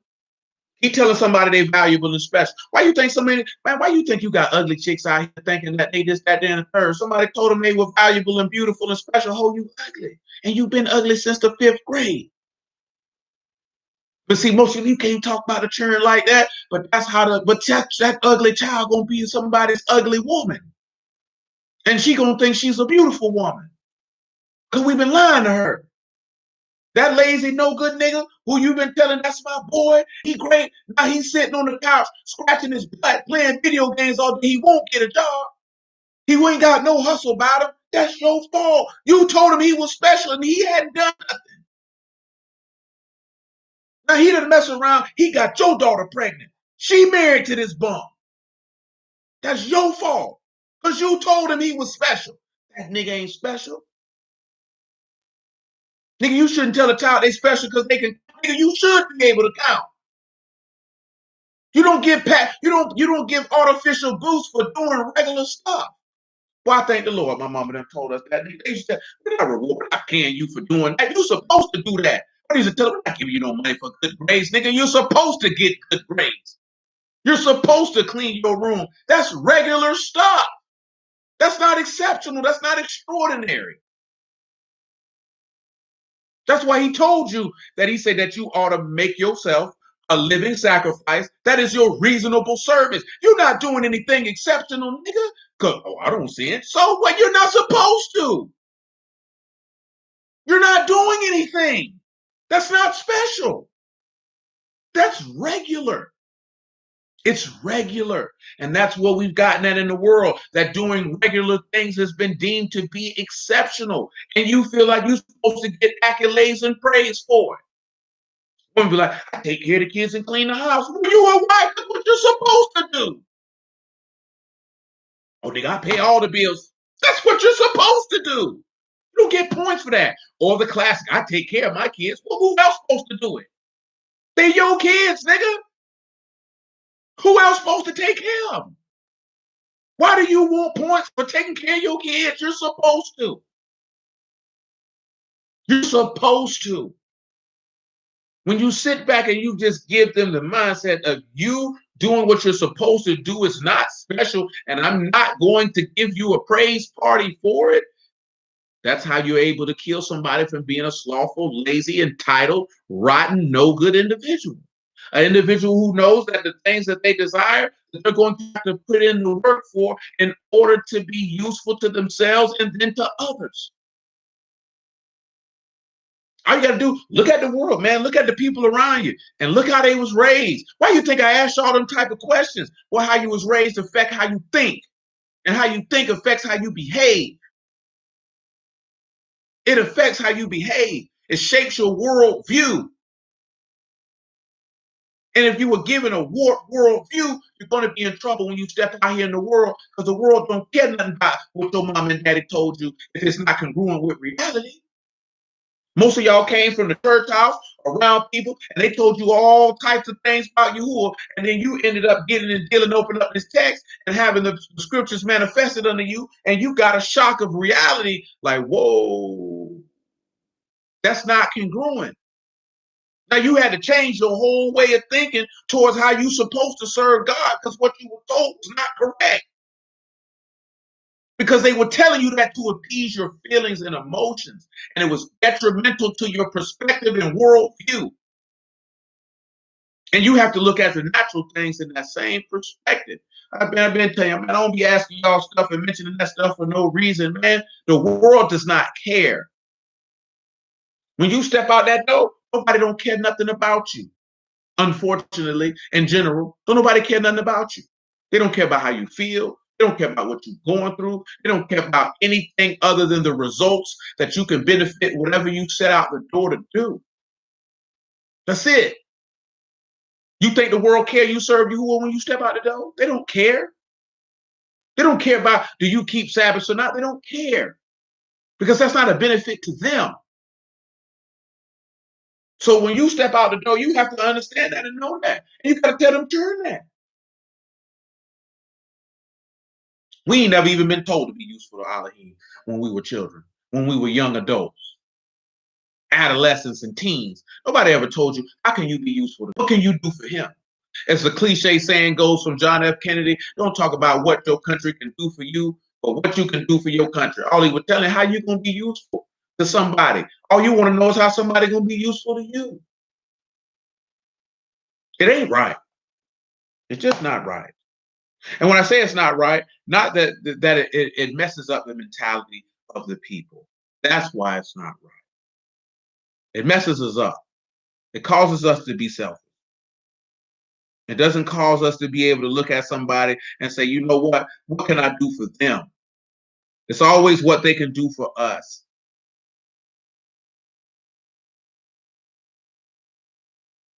Come over here to Proverbs chapter 24.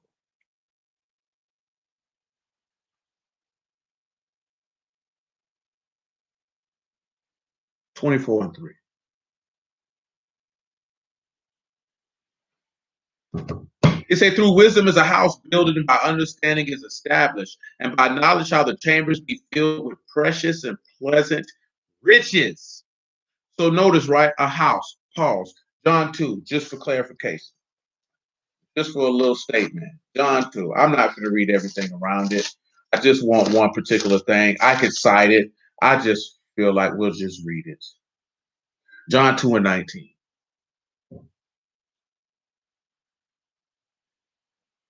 And it says, Yahushua answered and said unto them, destroy this temple, and in 3 days I will raise it up. Then said the Yahudim, 46 years was this temple in building, and will you rear it up in 3 days? But he spake of the temple of his body. So to keep this brief, right, it says, through wisdom is a house builded. That should be Banah for build, and it is. So when you look at that, and it's Tabun for understanding. So it's established, it's built through wisdom. So the first thing that you're going to be able to build your temple or your body with is you're going to need the wisdom of Elohim or the skill of Elohim. Proverbs 1, because you know we've been dealing with Proverbs for a long time. So when we have an opportunity to weave it in, when we kind of step outside of Proverbs, as we've been doing from time to time to deal with what we got to deal with, as you who will see fit, that's what we got to do. You know, just delve in, pick our head in, pick our head out, if you will. Proverbs 1 and 1, right? Say the proverb of Solomon, the son of David, the king of Yasharal, to know wisdom and instruction, and to perceive the words of understanding, to receive instruction of wisdom, justice, and judgment and equity, to give subtlety to the simple, to the young man knowledge and discretion. A wise man will hear and increase learning. A man of understanding shall attain unto wise counsels. To understand a proverb and the interpretation, the words of the wise and their dark sayings. The fear of Yahuwah is the beginning of knowledge, but fools despise wisdom and instruction. So the first thing that you're going to need to even begin to even build a house is the fear of Yahuwah, because this is how you will begin to get the knowledge to have the wisdom. See, you cannot have, because you need wisdom. What is that? That's the kokma, that's the skill in war, which is a wise man guides his affairs with discretion. You're going to conduct yourself according to the judgment of the word. So you can't build a house if you don't even know what's right and what's wrong, what not to do and what to do, what to say and when to say it. You can't even build it. Then, of course, it said by understanding is it established, and which is kun, which you know is to be firm, to be established, or to be fixed or secure. When we look at Yahushua in that regard, how did he build his house? By wisdom. My father's given me a commandment, what I should do and what I should speak. And I know that his commandment is life everlasting. That's what he built the house on. He established it through the understanding because he had the insight. Because, of course, you know, after his resurrection, he opened their understanding that they might understand the scriptures. It say, by knowledge shall the chambers be filled. When we look at chambers, of course, that's Kadar. That's the innermost part. So by the knowledge of Elohim or the Dath of Elohim, this is how you feel with the high valued, pleasant riches. What are those riches? We can look at present, that is Naim, and that is to be delightful and sweet and lovely. This is how you're able to be filled with what? Because he told you to buy gold of him tried through the fire that you might be rich, or hone, or your substance. See, because again, you see the three key components: by the truth and sell it not, also wisdom, chastisement, and understanding, if I'm not mistaken. Matter of fact, I can just swing over here and look at it and be sure. So by the truth and sell it not, also wisdom, instruction, and understanding. What you see from this component is what are the three things that you need for everlasting salvation: knowledge, wisdom, understanding. You need the knowledge of Elohim to order, because remember, he told you to get wisdom, and all you're getting is understanding, so you can have the skill on what to do and what not to do, and have the insight into the will of Elohim. This is how you'll be able to get that is which is highly valued and sweet substance, which goes back to the talents that he gave him 5, and you're supposed to multiply that. You're supposed to take that and be useful with that which is given unto you, which goes back to he have dispersed and he is given unto the poor.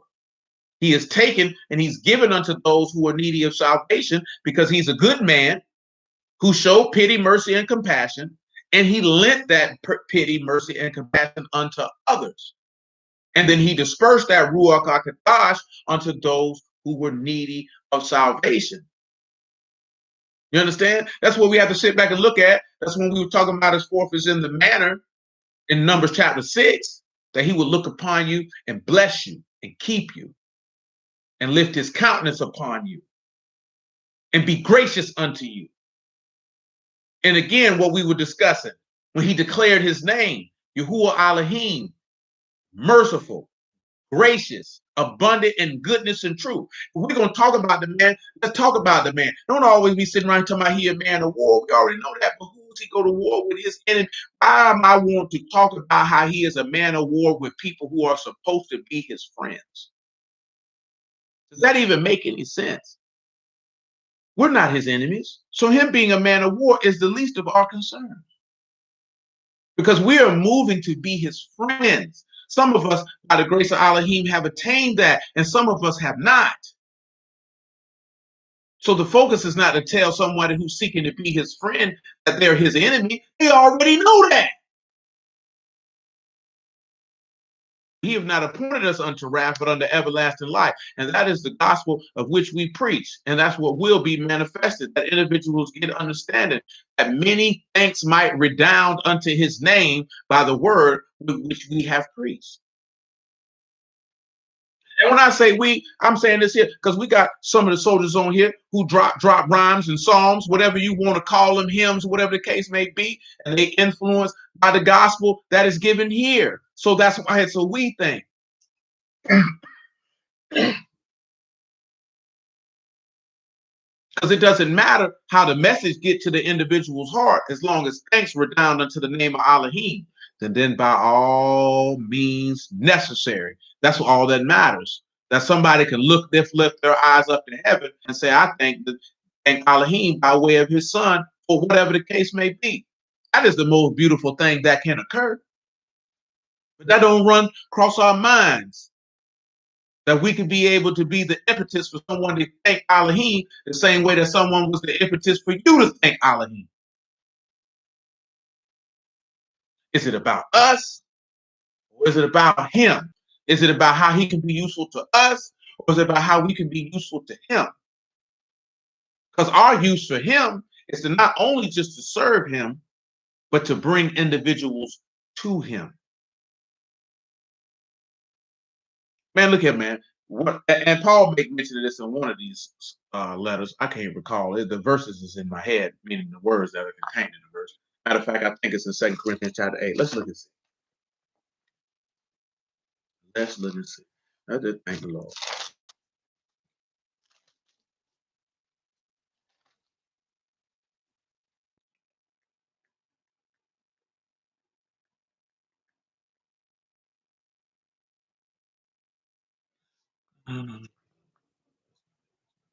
Not it.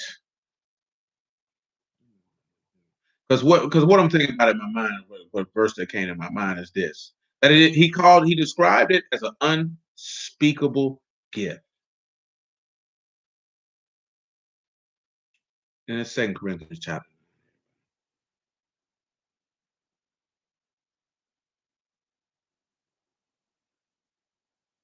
I don't even think that's it. That's not it.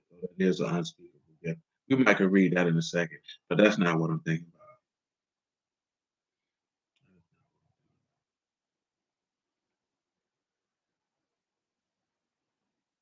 Let's go. Second Corinthians chapter 4, verse 13. I got to get to this Songs of Solomon just because that's what I named it. This is one of the one times where I'm like, you know what? I wish I would have named it something different because we went in a different direction. I think I can change it. I'm not 100% sure that I can change it. But I believe I can change that title post-production. You will and we'll see. Because if I can, I'm going to change it. 2 Corinthians chapter 4, verse 13. We have in the same ruach of faith according as it is written. I believe, therefore I have spoken. We also believe, and therefore Yahushua shall present us with you, for all things are for your sake, that the abundance of grace, again, or the abundant mercy and compassion might through the thing about that, bro. These men are sitting back talking about, and you can see that further up in that epistle, around about verse 6 going on down. These men were suffering that the mercy and compassion of Elohim might be extended unto other people, that thanks might redound to the name of Elohim. That's where their mind was at.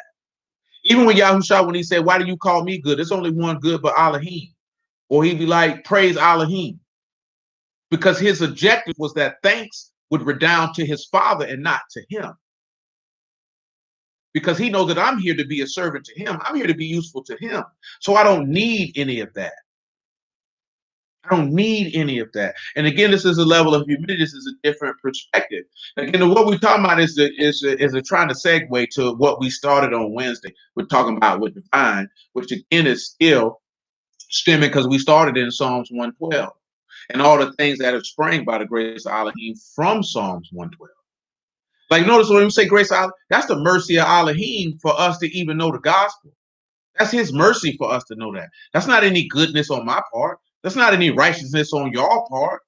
That's nothing any of us did. He was just merciful and compassionate, and he decided that I will allow you to know and see me. You know what I'm talking about?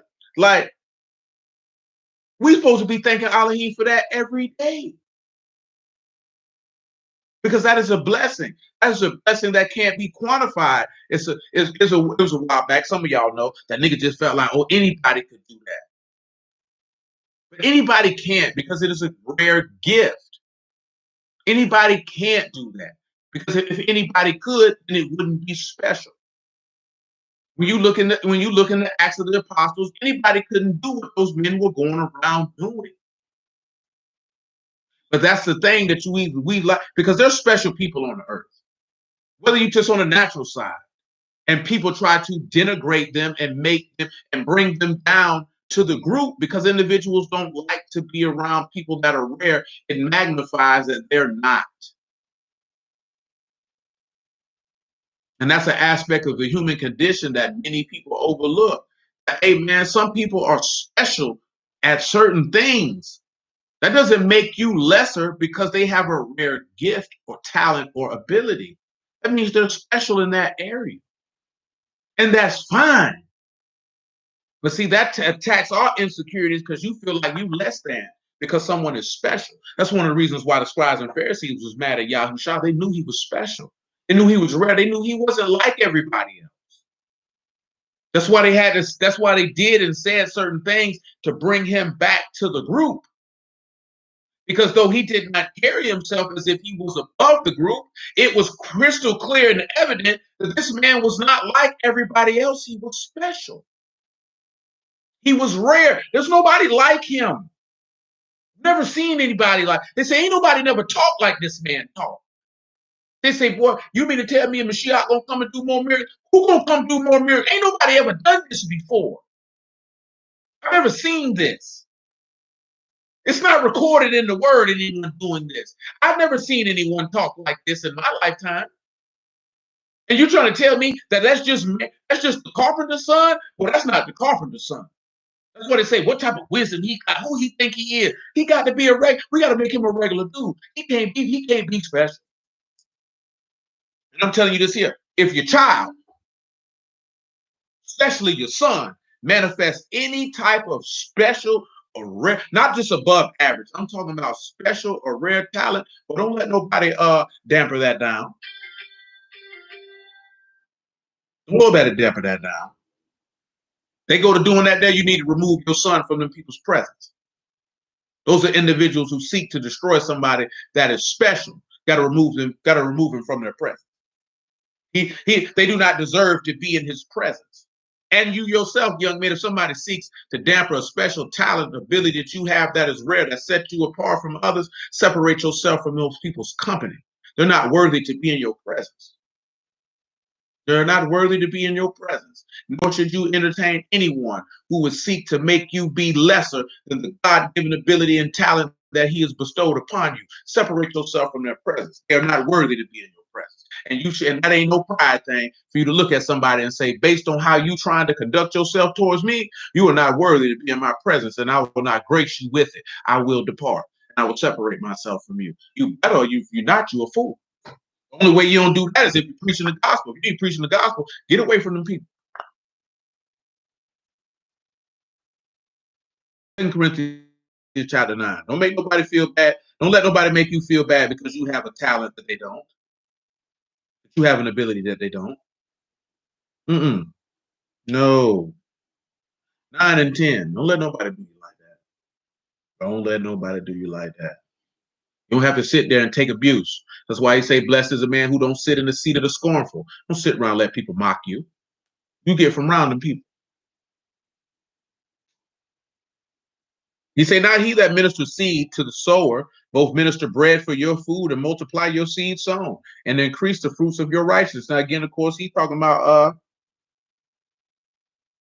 matter of fact, you can back it up because it's quoting Psalms 112. So you can back it up about verse 6.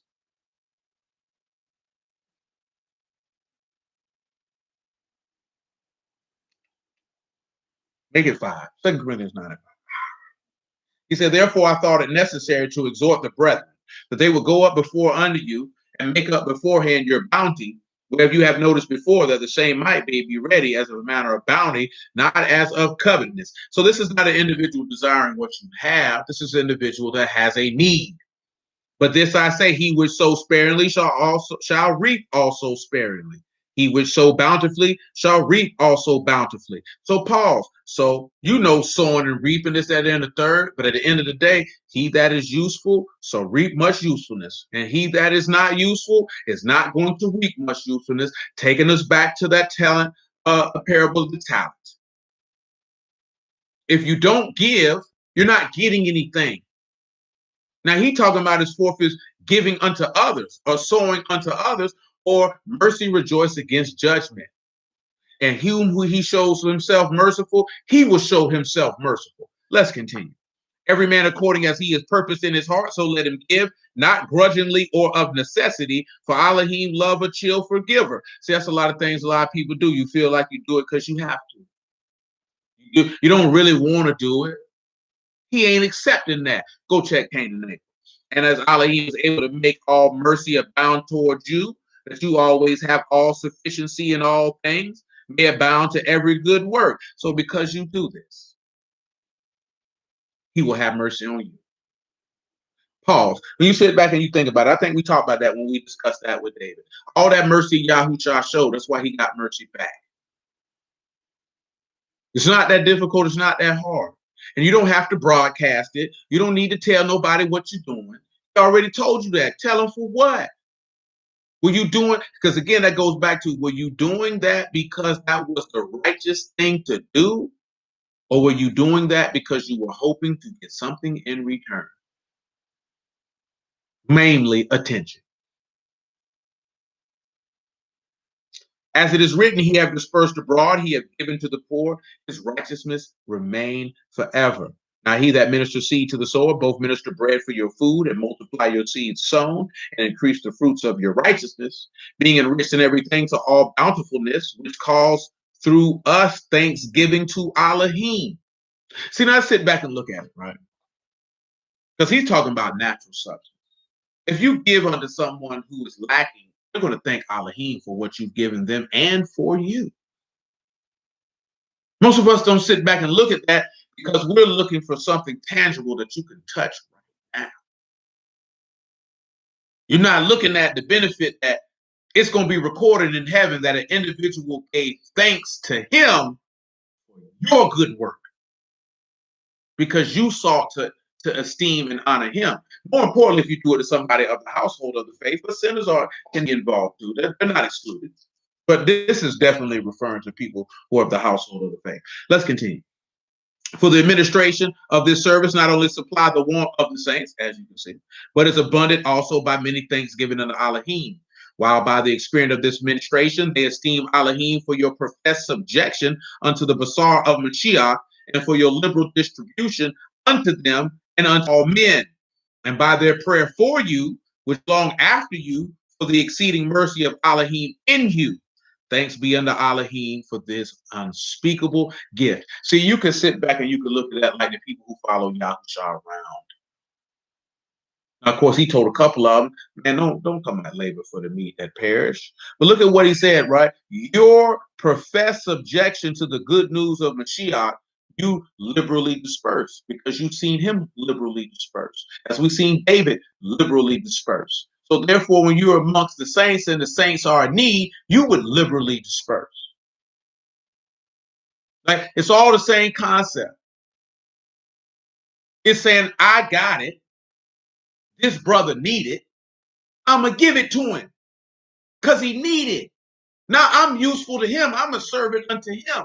Now he coming praying to Elohim for me, longing to see me. So because of the love that I showed unto him, because he told you, love one another, that the world might know that you are my disciples. How can you say the love of Elohim be in you when you shut up your bowels of compassion from your brother when he is in need?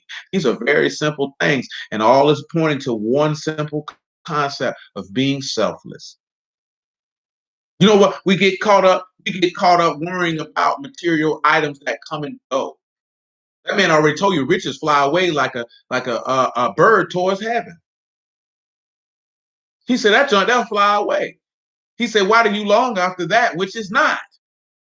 So things of that nature should not even be our number one concern. And we say we love Elohim, and he told us that if we fill our inner parts with knowledge, that you be filled with pleasant and precious riches. But we want to be filled with things that we can see. Oh, I went on a trip. Nigga can see me here. Nigga, that's lame. And you say you serve Yahuwah. Oh, I bought this and bought that. Nigga, you can't take none of that in the kingdom of Elohim. Nigga, all that junk gonna perish when the heavens roll back like a squirrel and the earth shake to and fro like a drunkard. That junk ain't gonna profit and benefit you nothing. You know what I'm talking about? So it doesn't matter. You have to keep that stuff in perspective to the grand scheme of things. To the grand scheme of things. You shouldn't care if you ain't traveled to nowhere in this world but to Jerusalem on the day of the Lord. On the day that Yahushua stand on the Mount of Olives, if you weren't able to take a trip to anywhere else in the world, that you was able to take a trip to Jerusalem and to stand with him and to dwell with him, and or to meet him in the sky and to forever be with him, to rest in everlasting pastures of righteousness. If you ain't get to see no other place, at least you saw that. What good is it if you travel the world and go to hell and don't see Jerusalem with Elohim sitting upon his throne, reigning on it? What good was that?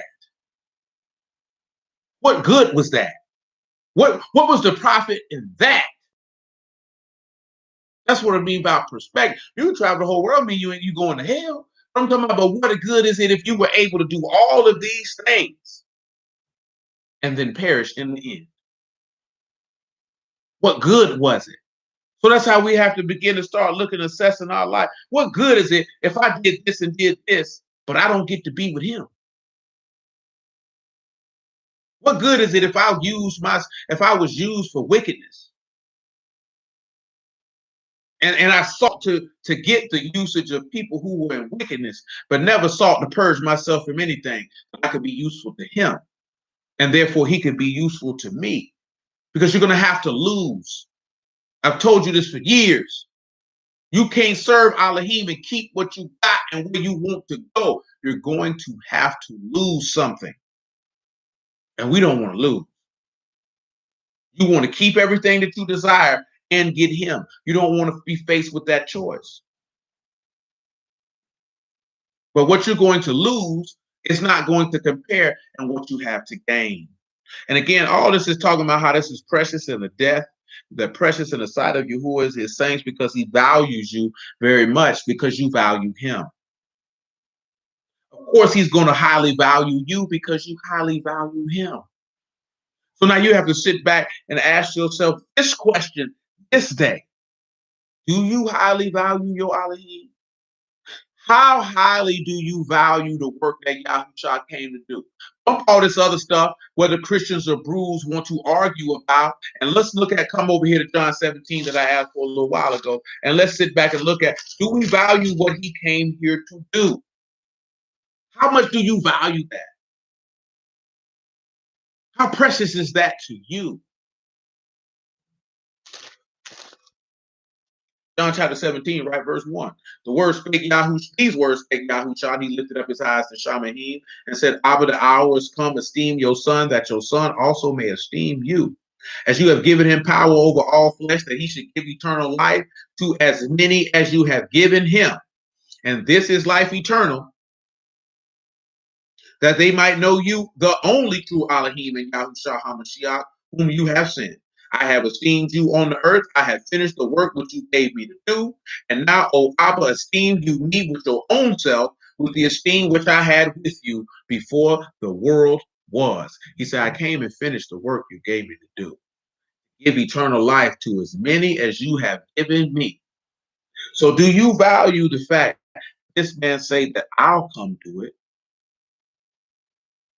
That I will come and I will fulfill every word that you bear witness of me from Genesis to Malachi, that I will manifest the mercy, compassion, and loving kindness and love of Elohim unto men.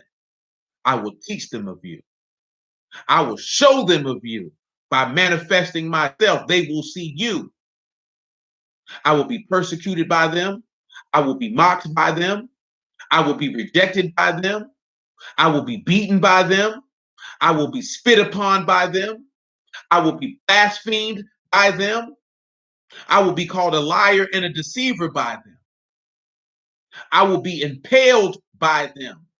And in the midst of my impalement, I will be mocked by them.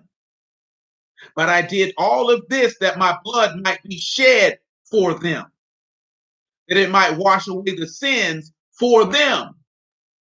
Then I will die for them and then resurrect from the dead to give life to them.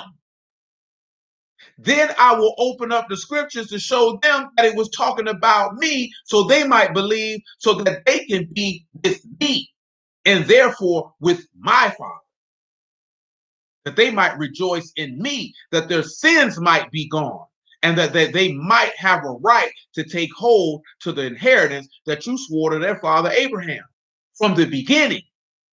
How much do you value? Do you really understand the level of usefulness that was just mentioned in just that? Do you value that enough to flee from useful lust, to follow after righteousness, love, and faith? And say, you know what? I'm not following after all this stuff over here. This is stupid. I'm following this. Because if I follow this, that means he can use me. And if he can use me, then I know that I can get a use from him. Because he said that he will give unto you whatever you ask of him, if you cleave unto him. See, there's a caveat. You're going to have to be useful to him for him to be useful to you. He's not going to be useful to you and you're not useful to him. That's not how that works. That's not how that works. So how much do you value his value? We have to get it, well, we getting down to the finish line, man. These people tripping out here in this world, man. I just shared with y'all, they say this man had an interfaith, whatever you call it around here, praying with two trannies talking about their pastors, man. Two trannies. You niggas were so worried about Trump and all up in arms, you're going to see a level of wickedness come from this man that you couldn't believe. But that's how they set you up, because they wanted you to beg for the wickedness, to save you from a man who just was a douche, who's always been a douche. The same Donald Trump you seen in office for 4 years is the same Donald Trump you saw in the 80s, you saw in the 90s, and you saw in the early 2000s and the 2010s. It's the same dude. That's one of the reasons when you look at the word that who is always referred to as rocks, because rocks are solid. They don't move, they don't bend, they don't change. They always the same. And niggas had a nerve to say a woman is the rock of the family. Sit your stupid behind down somewhere. Ain't nobody never depended on grandma. You wanted to believe on that. Grandma wasn't trying to carry all that weight. Because grandma changed. She's emotional. Nigga, you ain't never changed, boy. That's why you got to be built on him. He ain't never changed. He been the same every day from eternity. Do you value that? His usefulness ain't never changed. He never strayed from us. We strayed from him. Man, Songs of Solomon chapter 6. That's the part we don't like to look at. He didn't stray from us. We left him. Just like in this modern society, 70% of divorces are filed by women. The man ain't leave, the woman leaving. Yeah, you didn't. Your husband didn't leave you. You left your husband, saying, "I think I could get something better. I got options."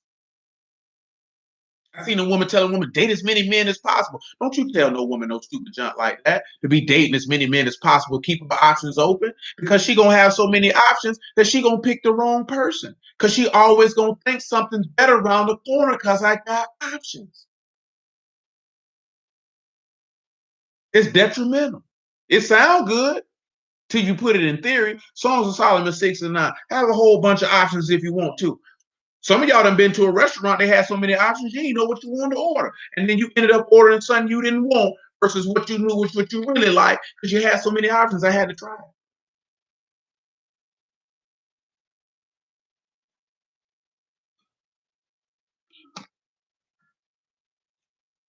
They say, my dove, Songs of Solomon 69, my dove, my undefiled is but one. She is the only one of her mother. She is the choice one of her that bare her. The daughters saw her and blessed her. Yea, the queens and concubines, they praised her. Can anybody tell me what that verse means? Does anybody have an idea of the elements that are contained in this passage? And if you don't have an idea what's contained in this passage, that's fine. I will expound on it on the morrow. Matter of fact, that's just what I'll do. I'll let you think upon that. I'm going to go down to about verse 12, and I'm going to leave you to think on those things. I'm going to leave you to think on those things because this is where we will begin on the morrow. He say, who is she that looked forth as the morning, fair as the moon, clear as the sun, and terrible as an army with banners? To the garden of nuts to see the fruits of the valley. This will take us back to Leviticus 25. And to see whether the vine flourished and the pomegranates budded. Or ever I was aware my soul made me like the chariots of Aminadab. Return, return, O Shumalite. Return, return, that we may look upon you. What will you see in the Shulamite as it were the company of two armies? I just want y'all to sit back and think about that. Just want you to sit back and think about that.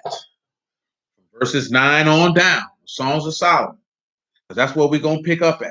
And we'll say hallelujah for Yahushua in the word. We will stop right there. I just want you to consider the things that we were discussing about being useful. But that is the point of being useful. All it really is the point of just discussing what's in Matthew chapter 20 and about 25, about being a servant. Servants seek to be useful to their masters, to be profitable to their masters. The same way that he told them, you're just an unprofitable servant. That means he's not getting any value. Like me preaching the word, I don't get anything from that. There's not anything that I'm deriving from that. You know what I'm talking about? See, some people are like, well, if the person gave you money, you deriving something for it. You are an idiot. Because the man has already told you that a laborer is worthy of his hire. Now, the difference is if individuals are misusing the people for funds. That's when you have a problem. Because most people, they do misuse the people for funds. But if you think giving somebody a few dollars here and there is a large value add, you are mistaken. You are mistaken. Because that's why Paul said what he said in 1 Corinthians 9 before he went on it, because the value that they're spending is greater than the value that you can return. Not to say that the value that you're returning is not valuable, it's just not commiserate. Because we can return value to Yahushua, but it's not commensurate with the value that he extended with us. It doesn't mean that you turned your nose at the value that the lesser is extending, because that means you're a piece of crap. You know what I'm telling you? You're an ungrateful bastard. The individuals say, you know what? I feel the need to extend some manner of value to you for the value you extend to me, and you turn your nose at it. Something wrong with you. You have a problem, a mental problem. You need help. You need to talk to someone. You need to be flogged or beaten. But when you preach in the word, there's no benefit. Because what's most things is going to happen? People are going to mock you. They're going to reject you. They're going to ridicule you. Some may seek to do harm unto you. So what? You're not gaining anything from that. The gain that you're seeking to gain is souls to Elohim. Because all you're doing is being profitable to your master. Because you're seeking to be valuable to others. That's the thing when you look at all the people in the text who taught the word. everything that they did. They never got Samson didn't get any benefits. What benefits did Isaiah and Jeremiah get? What benefits did Ezekiel get? What benefit did Yahushua get? That's why Samuel said, what I done took from any of y'all? How did you benefit me? That's why Moses said what he said. But they were very beneficial to the people whom they served, and they delighted to do it. So when you pay attention to the nuance of that conduct, if you're in a position to serve, you should delight to serve and not be concerned about what you can get from whom you're serving. If you're serving your wife, you shouldn't be like, I'm serving her so I can get some vagina. Use a simp, son. I've already told you that before. If your woman like you, she gonna give you that anyway. She been thinking about giving it to you all day. If she likes you. Women like to have sex. So if she likes you, she wants to give you some. If you have to do things to manipulate her and cajole her and convince her to lay with you, she doesn't like you. She doesn't like you at all. It's just the reality of the matter. She doesn't like you. And vice versa. Because whether we want to look at it or not, the way a woman treats you, the way she talks to you, the way she handles you, the way that she behaves towards you, that's how she feels about you. Period. So when we look at Yahuwah, we didn't ever like Yahuwah. Because we didn't behave ourselves properly to a man who has showed so much value and usefulness to us. We didn't like him. Why didn't we like him? He didn't give us what we wanted. What do we want? Absolutely nothing. Nothing of any merit. We just wanted what made us feel good. And when the feeling went away, now we want to come back to him and get back the benefit that he was extending. And then had a nerve to be shocked when he was like, no, cuz, move around. Yeah. Because you didn't want to be useful to him. You only wanted his benefits when you were in trouble. Now you don't have to be in that case. We've all been in trouble. Trouble with death because of sin. And Yahushua has been manifested. And his death was precious in the sight of Yahuwah. And he extended that and showed favor and lent that to you. So that now your death can be precious in the sight of Yahuwah. And that you can forever be with him. Don't neglect that. Understand how valuable your God is and seek to be valuable to him. And of course, after that, seek to be valuable to each other. First and foremost to those who are of the household of the faith, first and foremost. And then if you can be valuable to others outside of that, then that's outstanding. But always seek to be valuable to those of the household of the faith. And I don't care if they fellowship with you or not. Don't be one of them niggas, oh, you don't come to our service or our camp, so I ain't gonna fool with you. You's a buster for that. You know what I'm saying? Irregardless of what their organization doctrine is, that junk don't mean nothing. If they profess that they love the living Elohim, you have to take that at face value. You know what I'm saying? Until they show you otherwise. I'm not here to say, oh, you part of this group. Oh, I know you don't love God. No, that's not my place to do that. I'm not going to do that. And I would implore y'all to not do the same. I would implore you to not do the same. As far as you know, if an individual profess that they are a saint until they show you otherwise. Don't be like, oh, they don't follow what they don't know what we know, so they can't be no saint. Don't have that attitude. I don't like it. It's rude, it's nasty, it's unbecoming, it's ungodly. If you see that somebody may not know what you know, then take the time to be able to have the skill and the mercy and compassion to share with them what you know, to spark something in their soul that Yahuwah might lead them in a direction to get a better understanding. Don't be walking around here devoid of mercy and compassion. It's not cool. It's not right. It's not good at all. Yes, an individual might tell you they're part of an organization and you might be familiar with their doctrine, and that's fine. But it is not our place to tell an individual. We might peep a nigga wicked. If he do something wicked in front of you, you can call him out for it. But just because somebody don't kick it with you or don't know what you know, does not inherently make them evil, because they might be faithful in the information that they do know. That's something that we don't consider. They might be faithful in adhering to the doctrine that they have been taught and keeping it blameless as far as they know in that moment. All you gotta do is remember Aquila and Priscilla. They took Brett to the side and showed him the way of Elohim more perfectly. Because all he knew was the baptism of John. He said, "Oh, that be wicked. You don't know nothing about Yahusha." Or when Paul ran across them boy and say, "Man, y'all got the rocks since you've been baptized." They said, "We don't know nothing about no Yahusha, man. We got baptized in the John." He look at them nigga that wicked. They don't know nothing about that. Oh, I can't fool with them in that attitude. That's weirdo stuff. Don't do it. Don't do it. Always remember that you were without mercy and compassion, and Yahuwah saw fit through whatever avenue he saw fit to get that to you. Make sure you show that to other people in the house and outside the house. But blessings to y'all at the house of Elohim in the name of Yahushua. Man, I appreciate your time. Yahuwah willing, we'll pick it up on tomorrow. Make it do what it do. Make sure you ponder on that tail end of Song of Solomon chapter 6. You can take you a look at Leviticus 25 if you would. Refresh yourself. Yahuwah willing, we'll pick it up again and make it do what it do. And until that time, I'll bid you adieu.